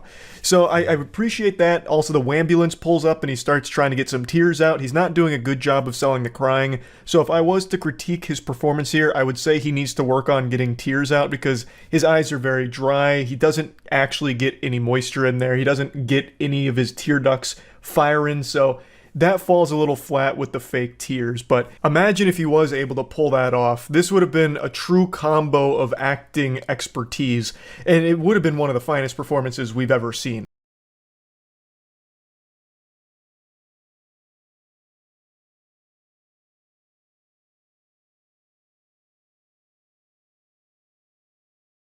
Dynamic duo here, a power couple. The chemistry between them, the synergy, is immaculate. So the interviewer asks, what do you say to people that are saying these are just crocodile tears and you're putting on a show? Without missing a beat, the woman there is like, oh, geez, come on. Have some class. Can't you see this is a broken man we're dealing with? Oh, jeepers. Zoinks, come on now. Where's the professionalism? Really? You're gonna hurt his feelings. And this is the cue to Nicholas to immediately, go fucking hog wild into the fake crying, which he's not great at, but it's complemented by the woman sitting opposite of him to kind of like egg him on and try and be there as like this shoulder to not cry on. So really just a fucking fantastic team they make. What a great pair. Now, unsurprisingly, the great acting here wasn't enough to get him an official pardon or anything, so it's still not looking great for Nicholas Alverdian at the moment. And here's hoping he will finally face justice for his crimes that he is accused of. This is just an incredibly wacky fucking story, and one that's been like many years in the making. Like, I'm shocked I've never heard anything about it, because this really feels like a pretty high-profile case, but maybe I've just been oblivious to it, or it just never really got the mainstream attention, which is just surprising, because it is really weird. The whole thing is very weird. So yeah, I just wanted to talk about this a little bit after finding the clip and kind of going down the rabbit hole. That's really about it. So yeah. There's a lot of bad news in the world, so allow me to cleanse your palate with some good news. A very tasty treat for you today. 8 months ago, I made a video covering the story of a Rhode Island criminal named Nicholas Alverdian. Nincompoop Nicholas here tried to avoid punishment for his crime, and he fled the country after faking his own death. It wasn't an elaborate fake death ruse, it wasn't a galaxy brain scheme, he didn't exactly call up best quality vacuum from Breaking Bad and order a Hoover Max or anything, but he was successful in leaving the United States and evading authorities, and he started a new life with a new alias, Arthur Knight, which was only one of many names that he went by. He was changing his name more frequently than kids used to on Club Penguin, but Arthur Knight was by far his most used alias. Now, it's important that I tell you what charges he was trying to run away from. Rape charges. You see, Nicholas Alverdian, Nicholas Rossi, Arthur Knight, all one and the same. A rapist.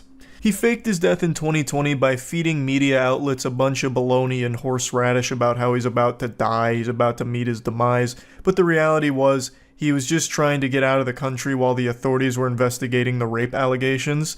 So he did get out of the country, and he tried very hard to bury his past, but in 2021, he had to check himself into the hospital for COVID-related symptoms, and that's when the authorities were able to identify that this patient is actually the wanted U.S. fugitive Nicholas Alverdian.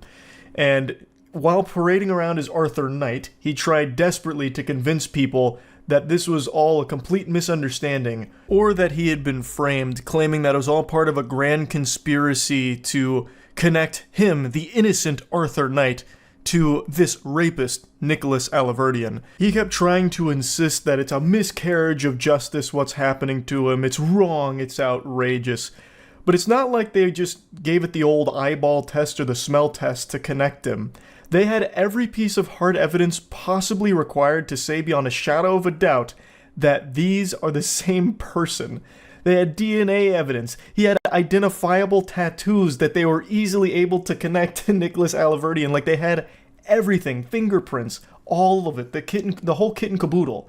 And the judge even said as much as well. In July, Knight was arrested again, and prosecutors matched his fingerprints to Alaverdian's. Friday, prosecutors of the Scottish court revealed they were able to tell he was Alaverdian after matching the tattoos on his arm. I am ultimately satisfied on the balance of probabilities.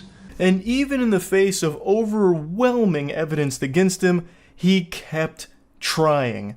Like the world's worst anime character refusing to give up, Nicholas Alaverdian kept desperately trying to convince even a single soul on this planet that it was all just a misunderstanding. He's Arthur Knight, damn it, not Nicholas. So he now has this infamous interview he did where he tried to prove it.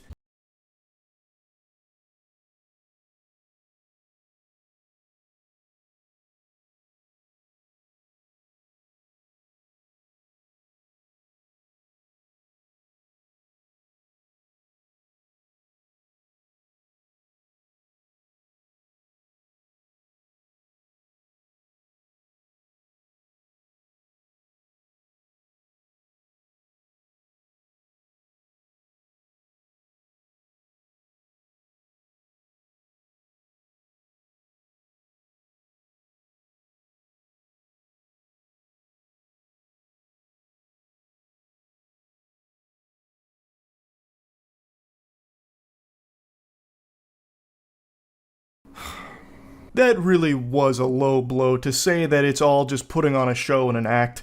It's more than that. He's out here with a fucking performance that would make every thespian troupe in America jealous. This is Oscar-worthy material that we're working with here. To suggest that it's just a show or an act, it's disrespectful, honestly.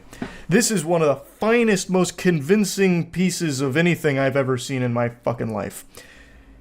But as you might imagine, this didn't work super well. Nobody believed this. Actually, nobody on the fucking planet believed this. However, he does travel with his supporting actress here for this interview, where she sits next to him and she's like trying to calm him down, like, no, don't do that. Not that death-defying stunt where you stand up. Oh, you're gonna hurt yourself, dear. Please, no. No! Like panicking when he stands up and starts, wacky inflatable tube manning his arms around, like he's getting hit with an earthquake or something. So he does have her traveling with him, I guess, to try and make it seem more credible, I guess. Clearly, it doesn't work. So anyway, what is the good news here? Well, the good news is Nicholas Alaverdian is being extradited to the U.S. He is finally going to face the punishment that he has eluded for so long now.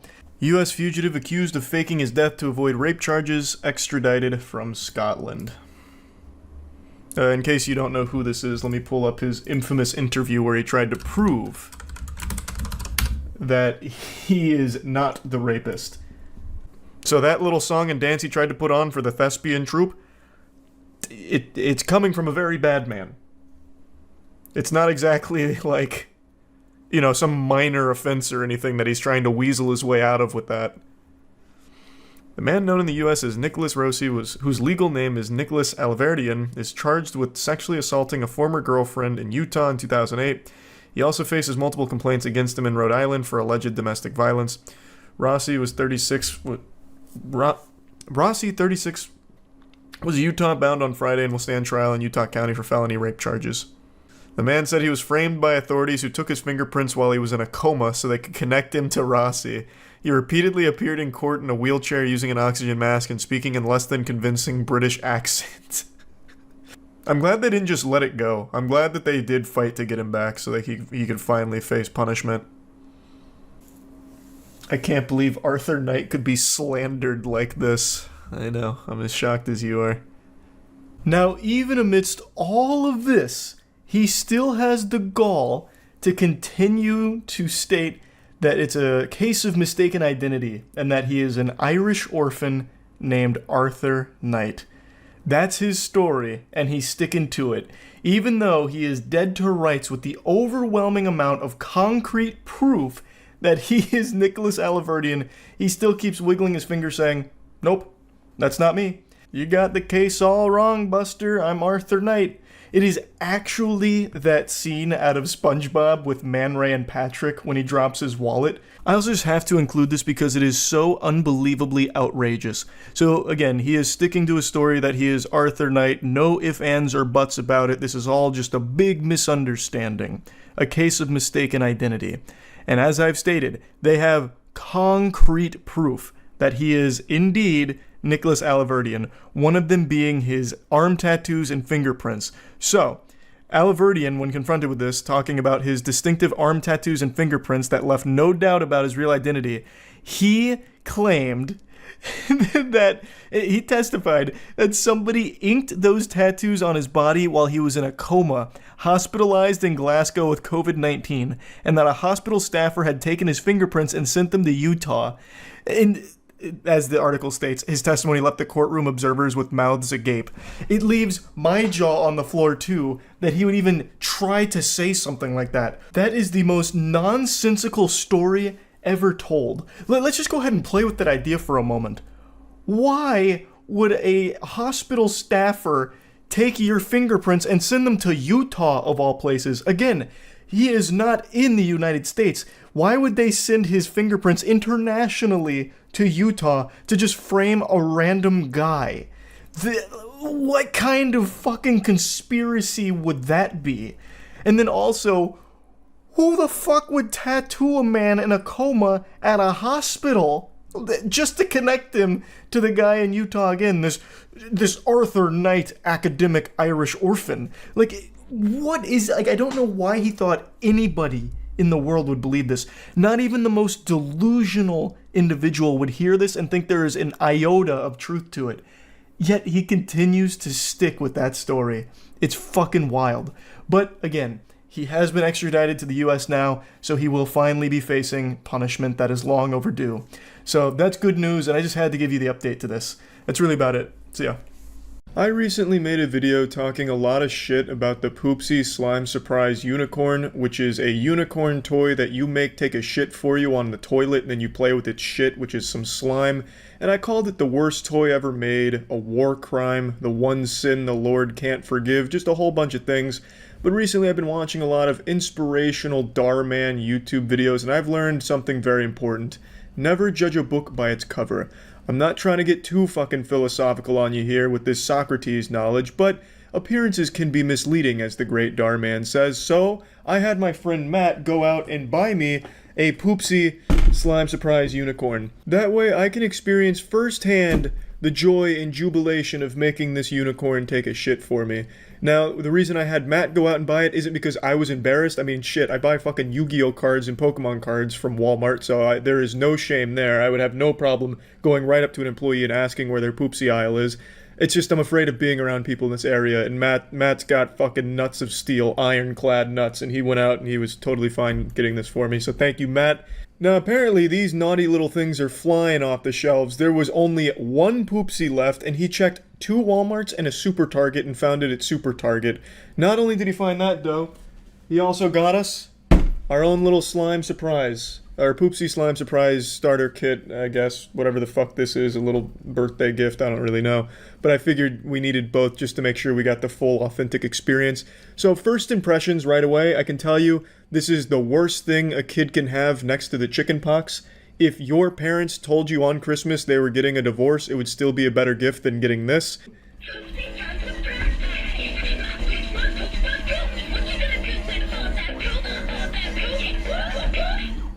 What are you going to do with all that poop, am I right? Now, I'm sure you can hardly contain yourself. Go ahead and amplify that excitement by 100 for me. I'm about to start scratching at my neck like a meth addict if I can't get into this box soon. So let's just go ahead and dive in here. Let's go ahead and raid the public bathroom and check this shit out. So we'll crack this open here. We'll start with the actual Poopsie unit, and we'll save the slime surprise for later. Jesus. She's really sealed in here real tight. Like a fucking sarcophagus. I'll save you, Poopsie! Ah!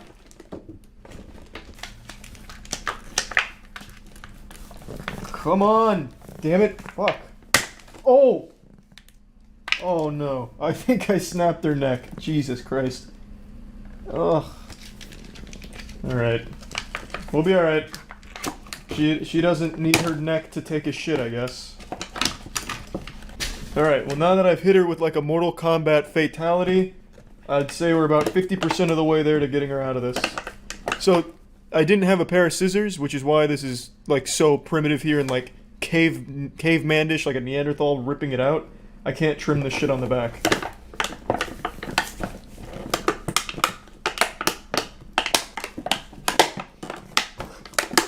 Ah! Oh! Ah! All right. So I hit myself extremely hard in my sack, and well, that's just a little wake-up call. You gotta bleed for the poopsie if you really want to enjoy it. I guess the surprise in the name was for the surprise vasectomy I accidentally gave myself, getting it out of the box. Anyway, we got her here. She still kind of works, but I do think I broke her neck. Yeah.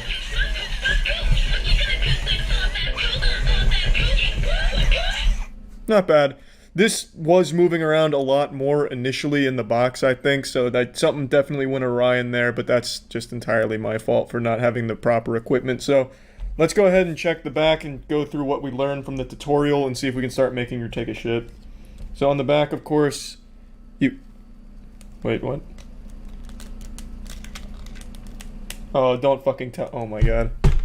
So I just looked it up. There's actually other poopsie models that don't take shits. They just sing about taking a shit, and that's all. Unfortunately, this happens to be one of those musical poopsies instead of the actual shitting ones, which is beyond disappointing.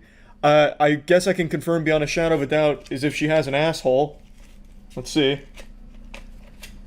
Nope. As you can see, there's no butthole here, so this model absolutely could not take a shit. I feel like I got scammed. No, it's not the time.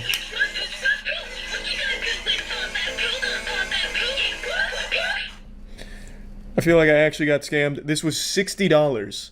$60 fucking dollars. Well, what am I gonna do with the slime surprise kit? I can't even make slime out of her fucking colon. This is the only... How popular are shitting toys? How the fuck is this the only poopsie they had left is the singing one? They don't actually have the shitting one. I feel like this would be the one kids would want. Something that like sings and jingles keys. Not just shits. I don't get it. Well, this is probably the most disappointing moment of 2020 for me, I'd say. I was really looking forward to getting this experiment going. But, well, at least we have the memories, and now I have a cool singing and dancing unicorn that talks about shitting without actually doing it. Well, I guess that's where that journey comes to an end. See ya. It's about the Willy Wonka experience, which seems to be the gift that just keeps on giving. The lore to the Willy Wonka experience disaster is deeper than Scientology at this point. Somehow it just keeps going. So the Willy Wonka experience organizer Billy Cole says the event ruined his life. I have lost my friends. I've lost the love of my life. I was made out to be the face of evil, and genuinely that's really not the case. He received hundreds and hundreds of hate messages and has been dubbed Willy Wanker. Absolutely goated name. Despite claiming to only use AI for spell checking the Wonka scripts, it's been uncovered that he published 16 AI-generated books last summer on Amazon. There are so many things to immediately debunk just in this here, it's crazy. Such as the mind-bogglingly stupid claim that he only used AI for spell checking when one of the promotional pieces talked about serving up sweet teats as opposed to sweet treats. Like, it was all AI-generated art that he used to drum up the hype. And yet he's trying to claim with a straight face that he only used it for spell check.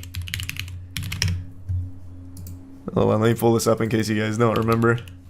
But I need to find, like, the full breakdown of the OGs. So shit like that. And then this was in real life. All of these. Very clearly AI generated up there. He removed it from his original site, like the House of Illuminati, which is what he calls himself. So, like, this was on their website. This was, like, their main poster. And he's trying to claim that he only used AI for spell check when there is no spelling even close to accurate in this whole thing here. Enchurning entertainment, catgigating, live performances, Karchi tons, exarcerdary lollipops, a passadice of sweet teats. Man's out here offering fucking sweet teats. Trying to claim that he's not using AI for anything more than spell check. He should be smited where he stands. That man should never be able to hold an event ever again. Not even a birthday party for his own children. Should be a criminal act. Also, I'm pretty sure this is just a lie, too. I've lost my friends. I've lost the love of my life. I was made out to be the face of all evil, and genuinely, that's not really the case. You weren't made to be the face of... You weren't made to be, like, the face of evil. You were just made to be the face of a clown. Just someone to point and laugh at. And there's no way you lost the love of your life. You're telling me your wife left you? The wife saw this blunder, and she's like, alright, I'm packing my bags. I'm out, Billy. This was the final straw. If you were his wife, you're telling me you'd stay? Yeah, what? Okay, let's assume I'm Billy Cole's significant other. And I actually loved him. I'd weather the storm together. I'd be like, listen, Billy, the fuck were you thinking? You'll get through this, though. Just do anything else. No one even knew what you looked like until you started singing your sad song on the world's smallest violin. You could have easily done anything else and no one would know it was you. Like, you would have been fine. I would have helped steer him in the right direction as opposed to be like, alright, I'm out of here, Billy. Though, respect to her, I guess. Whatever. God, this was so cringe. I can't be seen with you anymore, Billy. I'm gone. Yeah, Willy Wanker is a great name. Also, he could have easily leaned into this, by the way. The unknown was a phenomenon, so much so that there's even talk about an unknown movie, which was his AI generative Willy Wonka villain about the evil chocolate maker that lives in the walls to frighten kids on the Willy Wonka experience who's only defeated by tidiness. Like, he could have absolutely crushed it with that. This guy's such a fucking goober. He doesn't understand anything at all. Like, he had gold in the palm of his hands. He was behind one of the most talked about disasters since Fyre Festival, and he had the unknown right there in his fucking meaty little claws. And he let it slip away by singing this sad song about losing his wife. I'm assuming it means that whoever his significant other is left him. But also, there was a little bit more information about Billy here. So, apparently, this isn't even like the only scam he's run, which I knew. He'd run others in the past, but he did more than I thought. So a few years back, he also canceled a Santa event after collecting a bunch of toy donations. Like, that, I mean, that's about as low as it gets. Like, okay, scaring kids with the unknown and a really shitty warehouse Willy Wonka experience from Fiverr, whatever. But taking a bunch of toy donations for a toy drive for Christmas and then just running away with it like the Grinch, like, come on, you are the unknown. You think the unknown has a chance of showing up in the Pooniverse? I think so. They already have their lineup put out there. Let me pull it up. There's probably room. I love the name, the Pooniverse, as well. That's so fucking cute. Well, it's not cute, but, like, they cooked with it. They have the Twisted Childhood Universe, Bambi the Reckoning, Peter Pan's Neverland Nightmare, Pinocchio Unstrung, and then Winnie the Pooh Blood and Honey and Blood and Honey 2. That's the universe. And here's their promo art for it. I guarantee none of these movies will have above a $1 million budget, but they'll probably make at least 10 mil each. And they're all going to be just as bad as Blood and Honey.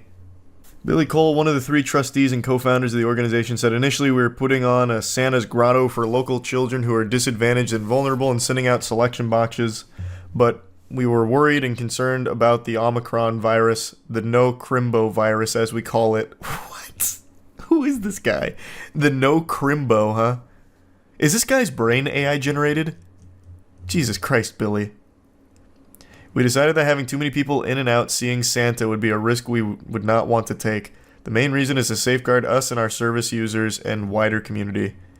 But despite assuring that they would continue to distribute food parcels, fuel vouchers, and selection boxes, the team has felt forced to defend themselves against negative comments questioning their actions, talking about what happened to all the donations of toys if Santa's only giving out selection boxes. And Billy said, Some people on social media have questioned us and our integrity as an organization, asking about presents if we're going to keep them for ourselves. In my office, I can't move for donations of toys. What? These are people who have never stepped foot in our doors or used our services despite numerous invites from us. We are all about helping people in the community and enabling organizations to work together. We are a hub, a crisis support center. We work with local nursery schools, and everywhere you will find people in crises and families who are in need. You didn't answer the question. What are you doing with all the toys that were already donated? Billy's just still got them. Maybe he used them for the Wonka experience. It's such a weird hustle. It really is such a peculiar hustle. Like, it's not a lucrative scam either. And for some reason, it's always at the expense of children. So I feel like maybe Billy's got some, like, trauma he needs to work through, and the only way that he finds any kind of relief is through, like, ruining children's fun. He feeds off their misery, like some kind of dementor. Because you'd find a lot more success scamming adults. In this day and age, adults beg to be scammed. Dude's an AI-generated R.L. Stein. Yeah, I guess kinda.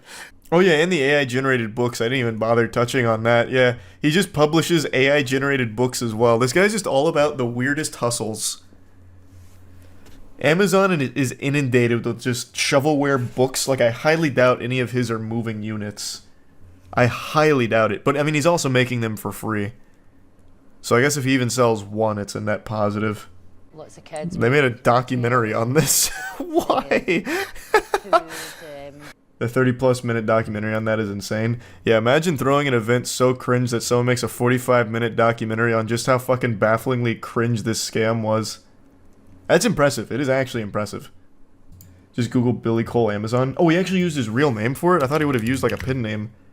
Like J.K. Bowling or something. Click on his name and it'll show you all his books. I did. And it only shows me Biohazard Protocol and Crimson. Oh, nope, you're right. There was a different tab I needed to click on. Okay. He has 17 titles, all of which are apparently AI generated according to the article. The Memory Trap, Unraveling the Secrets of Memory Technology, Crimson Eclipse, Biohazard Protocol, Threads of Enigma. All of these are AI generated covers too, by the way, I'm pretty sure. The Hidden Bible, The Enigma's Resurgence, Threads of Destiny. So I think what happened here is when he chat GPT'd like a thriller book. Here, actually, let me just take some pictures of this. When he AI generated, like, hey, make me a thriller book, it spit out a couple different ones, and he just decided to use all of them as different books. So, he's got this series, The Threads of Enigma, and then The Enigma's Resurgence, Threads of Destiny. These two are remarkably similar. The Hidden Bible, and then The Shadow Directive, Shadows. That shit is so shadowy that even in parentheses there's shadows to let you know. That is dark. I want to read the Shadow Directive plot summary real quick. The Shadow Directive is a gripping and thrilling novel that delves into the dark world of manipulation and the power of truth. The story revolves around Sarah, an investigative journalist who stumbles upon the mysterious assassination of a whistleblower. It's like Boeing.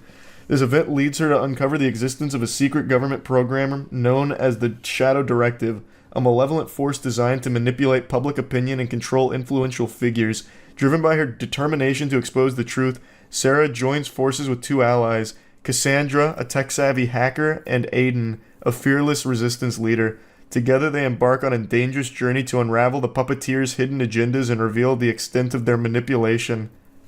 Sounds like a real page-turner. What about Threads of Enigma? The Enigma. Threads of Enigma is a captivating novel that seamlessly weaves together the realms of art, history, and mystery. Through the eyes of protagonist Evelyn, readers are immersed in a world where hidden messages encoded within artworks lead to a journey of discovery that transcends space and time. Cool. What about The Enigma Resurgence? And an enthralling second installment of the captivating trilogy, The Enigma's Resurgence, Threads of Destiny, Evelyn's journey deepens, leading her through a mesmerizing labyrinth of time, art, and history. As she deciphers hidden messages and unravels the Enigma's layers, her determination remains unshaken even in the face of loss and adversity. This is so fucking ridiculous.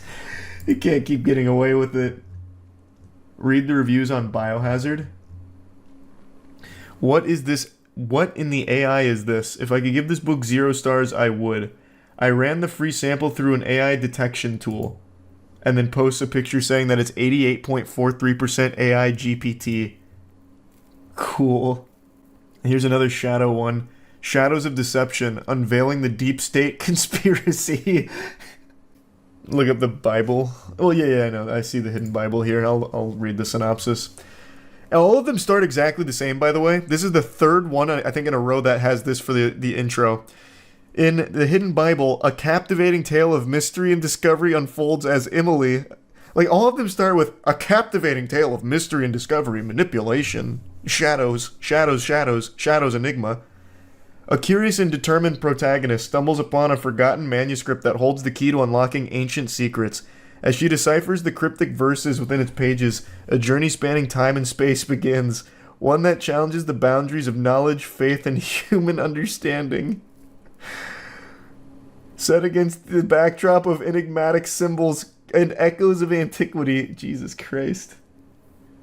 It has everything. Shadow, enigma, captivating tale, mystery. I really want to know more about the love of his life leaving him because of the Willy Wonka experience. Maybe he really will move into trying to sell a docuseries on himself. My name is Billy Cole, and I lost my wife because I put on a Cringe event. I was sick to the pit of my tummy. I was hoping for an event that would be joyful, happy. I wanted people to experience happiness. Even his responses are AI. I was sick to the pit of my tummy? What in the hairs on my chinny chin chin kind of statement is that? I'm excited to learn more about Billy Cole down the line, I guess. My tummy, I had a whole host of emotion. Yesterday there was an event so bad that it's being called the Fire Festival of Kids Events. It was a Willy Wonka experience that charged guests $40 and used AI-generated images to drum up hype to get people in the doors. And when people actually showed up, it was legitimately like that scene out of SpongeBob with Krabby Land. It was a disheveled mess.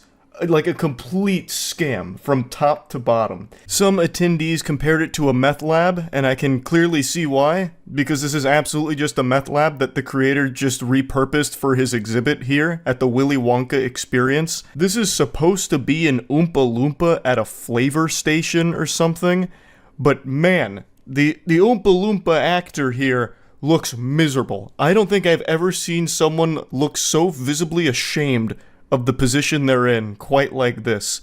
This makes me feel bad, and I didn't even go to it. This hurts my feelings on like a deep level. I can feel the pain in my soul for this individual. Before they took down their website, this was the poster used to promote the event, and my god, what an absolute catastrophe here. The AI clearly malfunctioned here, but they said, fuck it, we'll do it live, it's good enough. They didn't bother fixing anything or doing it again. It's just like the worst translated English ever. It's like they walked it through Babelfish, then walked it back through Google Translate, and then just hit their head on the keyboard and said, print it. It's enchurning entertainment, which I imagine is supposed to be enriching entertainment. Catgackating, live performances, Karchi Tons, Exarcerdre lollipops, a paradise of sweet treats. That's their marketing material. That was their fucking poster image. On the left is one of the images they use to get people excited to attend, and on the right is what it actually looked like in person. It looks more low effort than a backyard mini golf course that a father would put together for his children. It actually looks like it just uses the sloppy seconds from whatever holiday sale Home Depot was doing over Christmas, and the creator just haphazardly threw it all together in here and called it the Willy Wonka experience. It took place in a dirty warehouse they couldn't even bother cleaning, and here's just some more pictures of the space. It's the most joyless place on earth. I love the bottom right one where it's actually just shower curtains. Like just checkerboard shower curtains that he hung around. I guess it's supposed to be a maze or something. I don't really know. This doesn't really scream chocolate factory. It screams Nike factory sweatshop, really. But I will say I do appreciate that they created their own original villain. This is the Unknown. What is that? It's the unknown. Very creative name. So the unknown is an evil chocolate maker who lives in the walls. And that's him. And basically, he was there just to scare the children. So you can hear some of the kids start to panic and cry. So not only did you pay $40 to go to just a warehouse with basically fucking nothing in it, you go to a warehouse to give your kids trauma. You'd be better off spending that $40 to get your kids on an episode of Scared Straight. At least then they'd know what they're getting into to a certain extent. Here, you take them to the Willy Wonka experience and you think you're just going to get some candy and have a fun day, but instead you got the goddamn Phantom of the Opera here fucking floating through the walls and giving everyone a jump scare. It's a beautiful disaster. I am beyond impressed. I don't think you could purposely make something as dog shit as this. This is like the moonfall of events, where everything is wrong in the most impressive way. It's a masterpiece. And speaking of masterpiece, Godslap issue 5 is here, baby. This is the standard cover, and these are the 2 limited edition covers for Godslap. Issue 5 is out now. You can get it at badegg.co. I'll put a link to it in the description of this video. Issue 5 is the conclusion to our introduction arc for the Godslap world, so there's never been a better time to get into it than right now. The Godslap universe is the best in the comic book business, baby. I'll tell you that right now. We also have a bundle, so you can get issues 1 through 5 and get caught up in everything Godslap related right now. So badegg.co, get yourself a copy. Now, as you noticed, there were a few actors present for the Willy Wonka experience. May God have mercy on them for that, because good heavens, I couldn't imagine a more miserable role to land.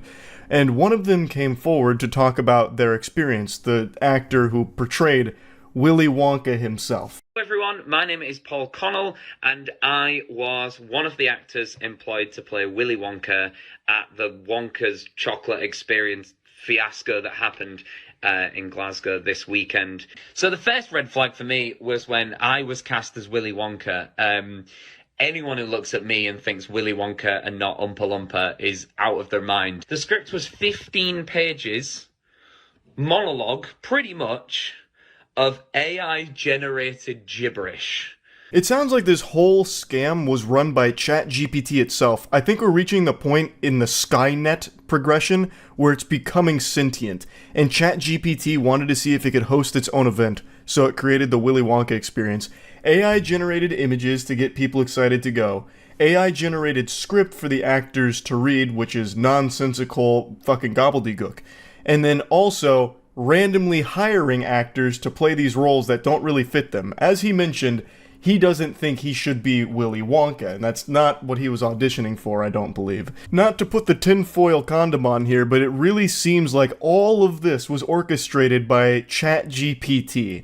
It seems like AI just went rogue and hired 3 actors completely at random to play these nonsensical roles, like the unknown evil chocolate maker that lives in the walls and serves to terrorize children at the experience, or the Oompa Loompa going through an existential crisis surrounded by an easy bake My First Chemistry beaker set.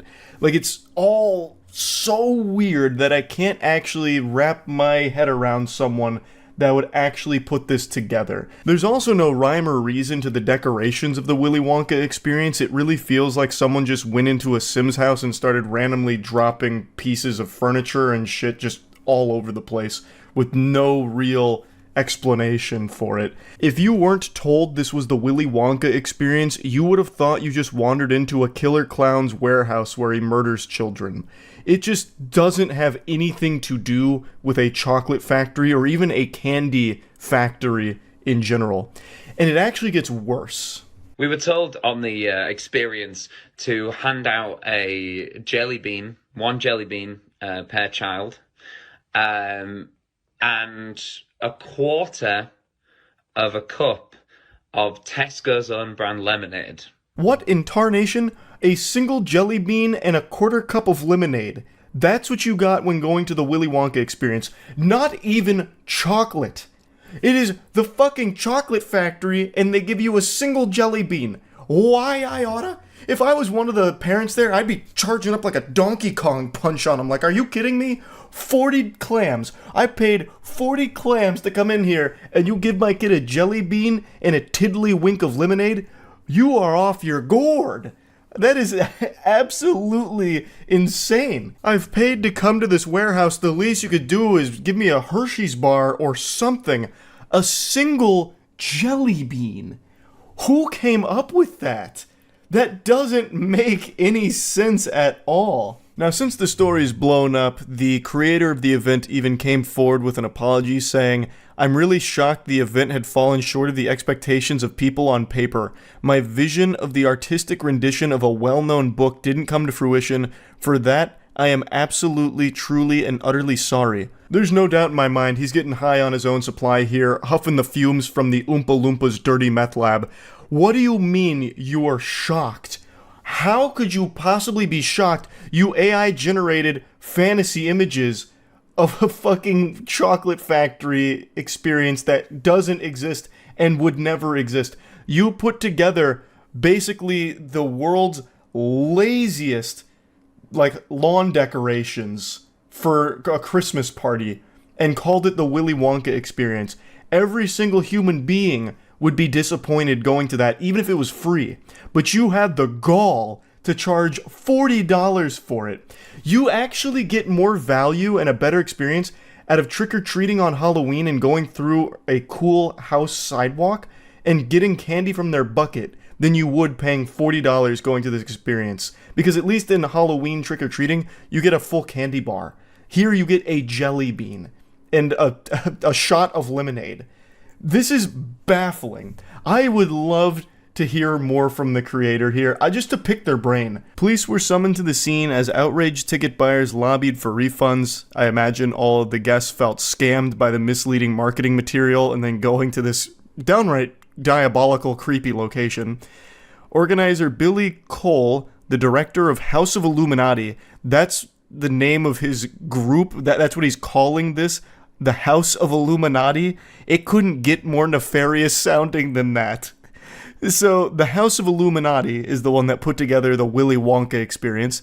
Billy Cole told STV News, "I'm really shocked that the event had fallen short of expectations of the people on paper." He closed down the display on Saturday after offering refunds to the 850 ticket buyers. 850 people bought tickets to this.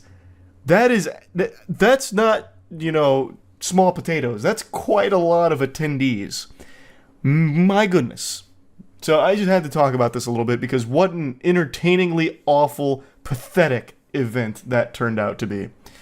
So yeah, I thought that was pretty fun and just wanted to share that. And since I mentioned this earlier in the video, I'd also like to share a goofy little trailer we made for Godslap to celebrate issue 5's release. So please enjoy this.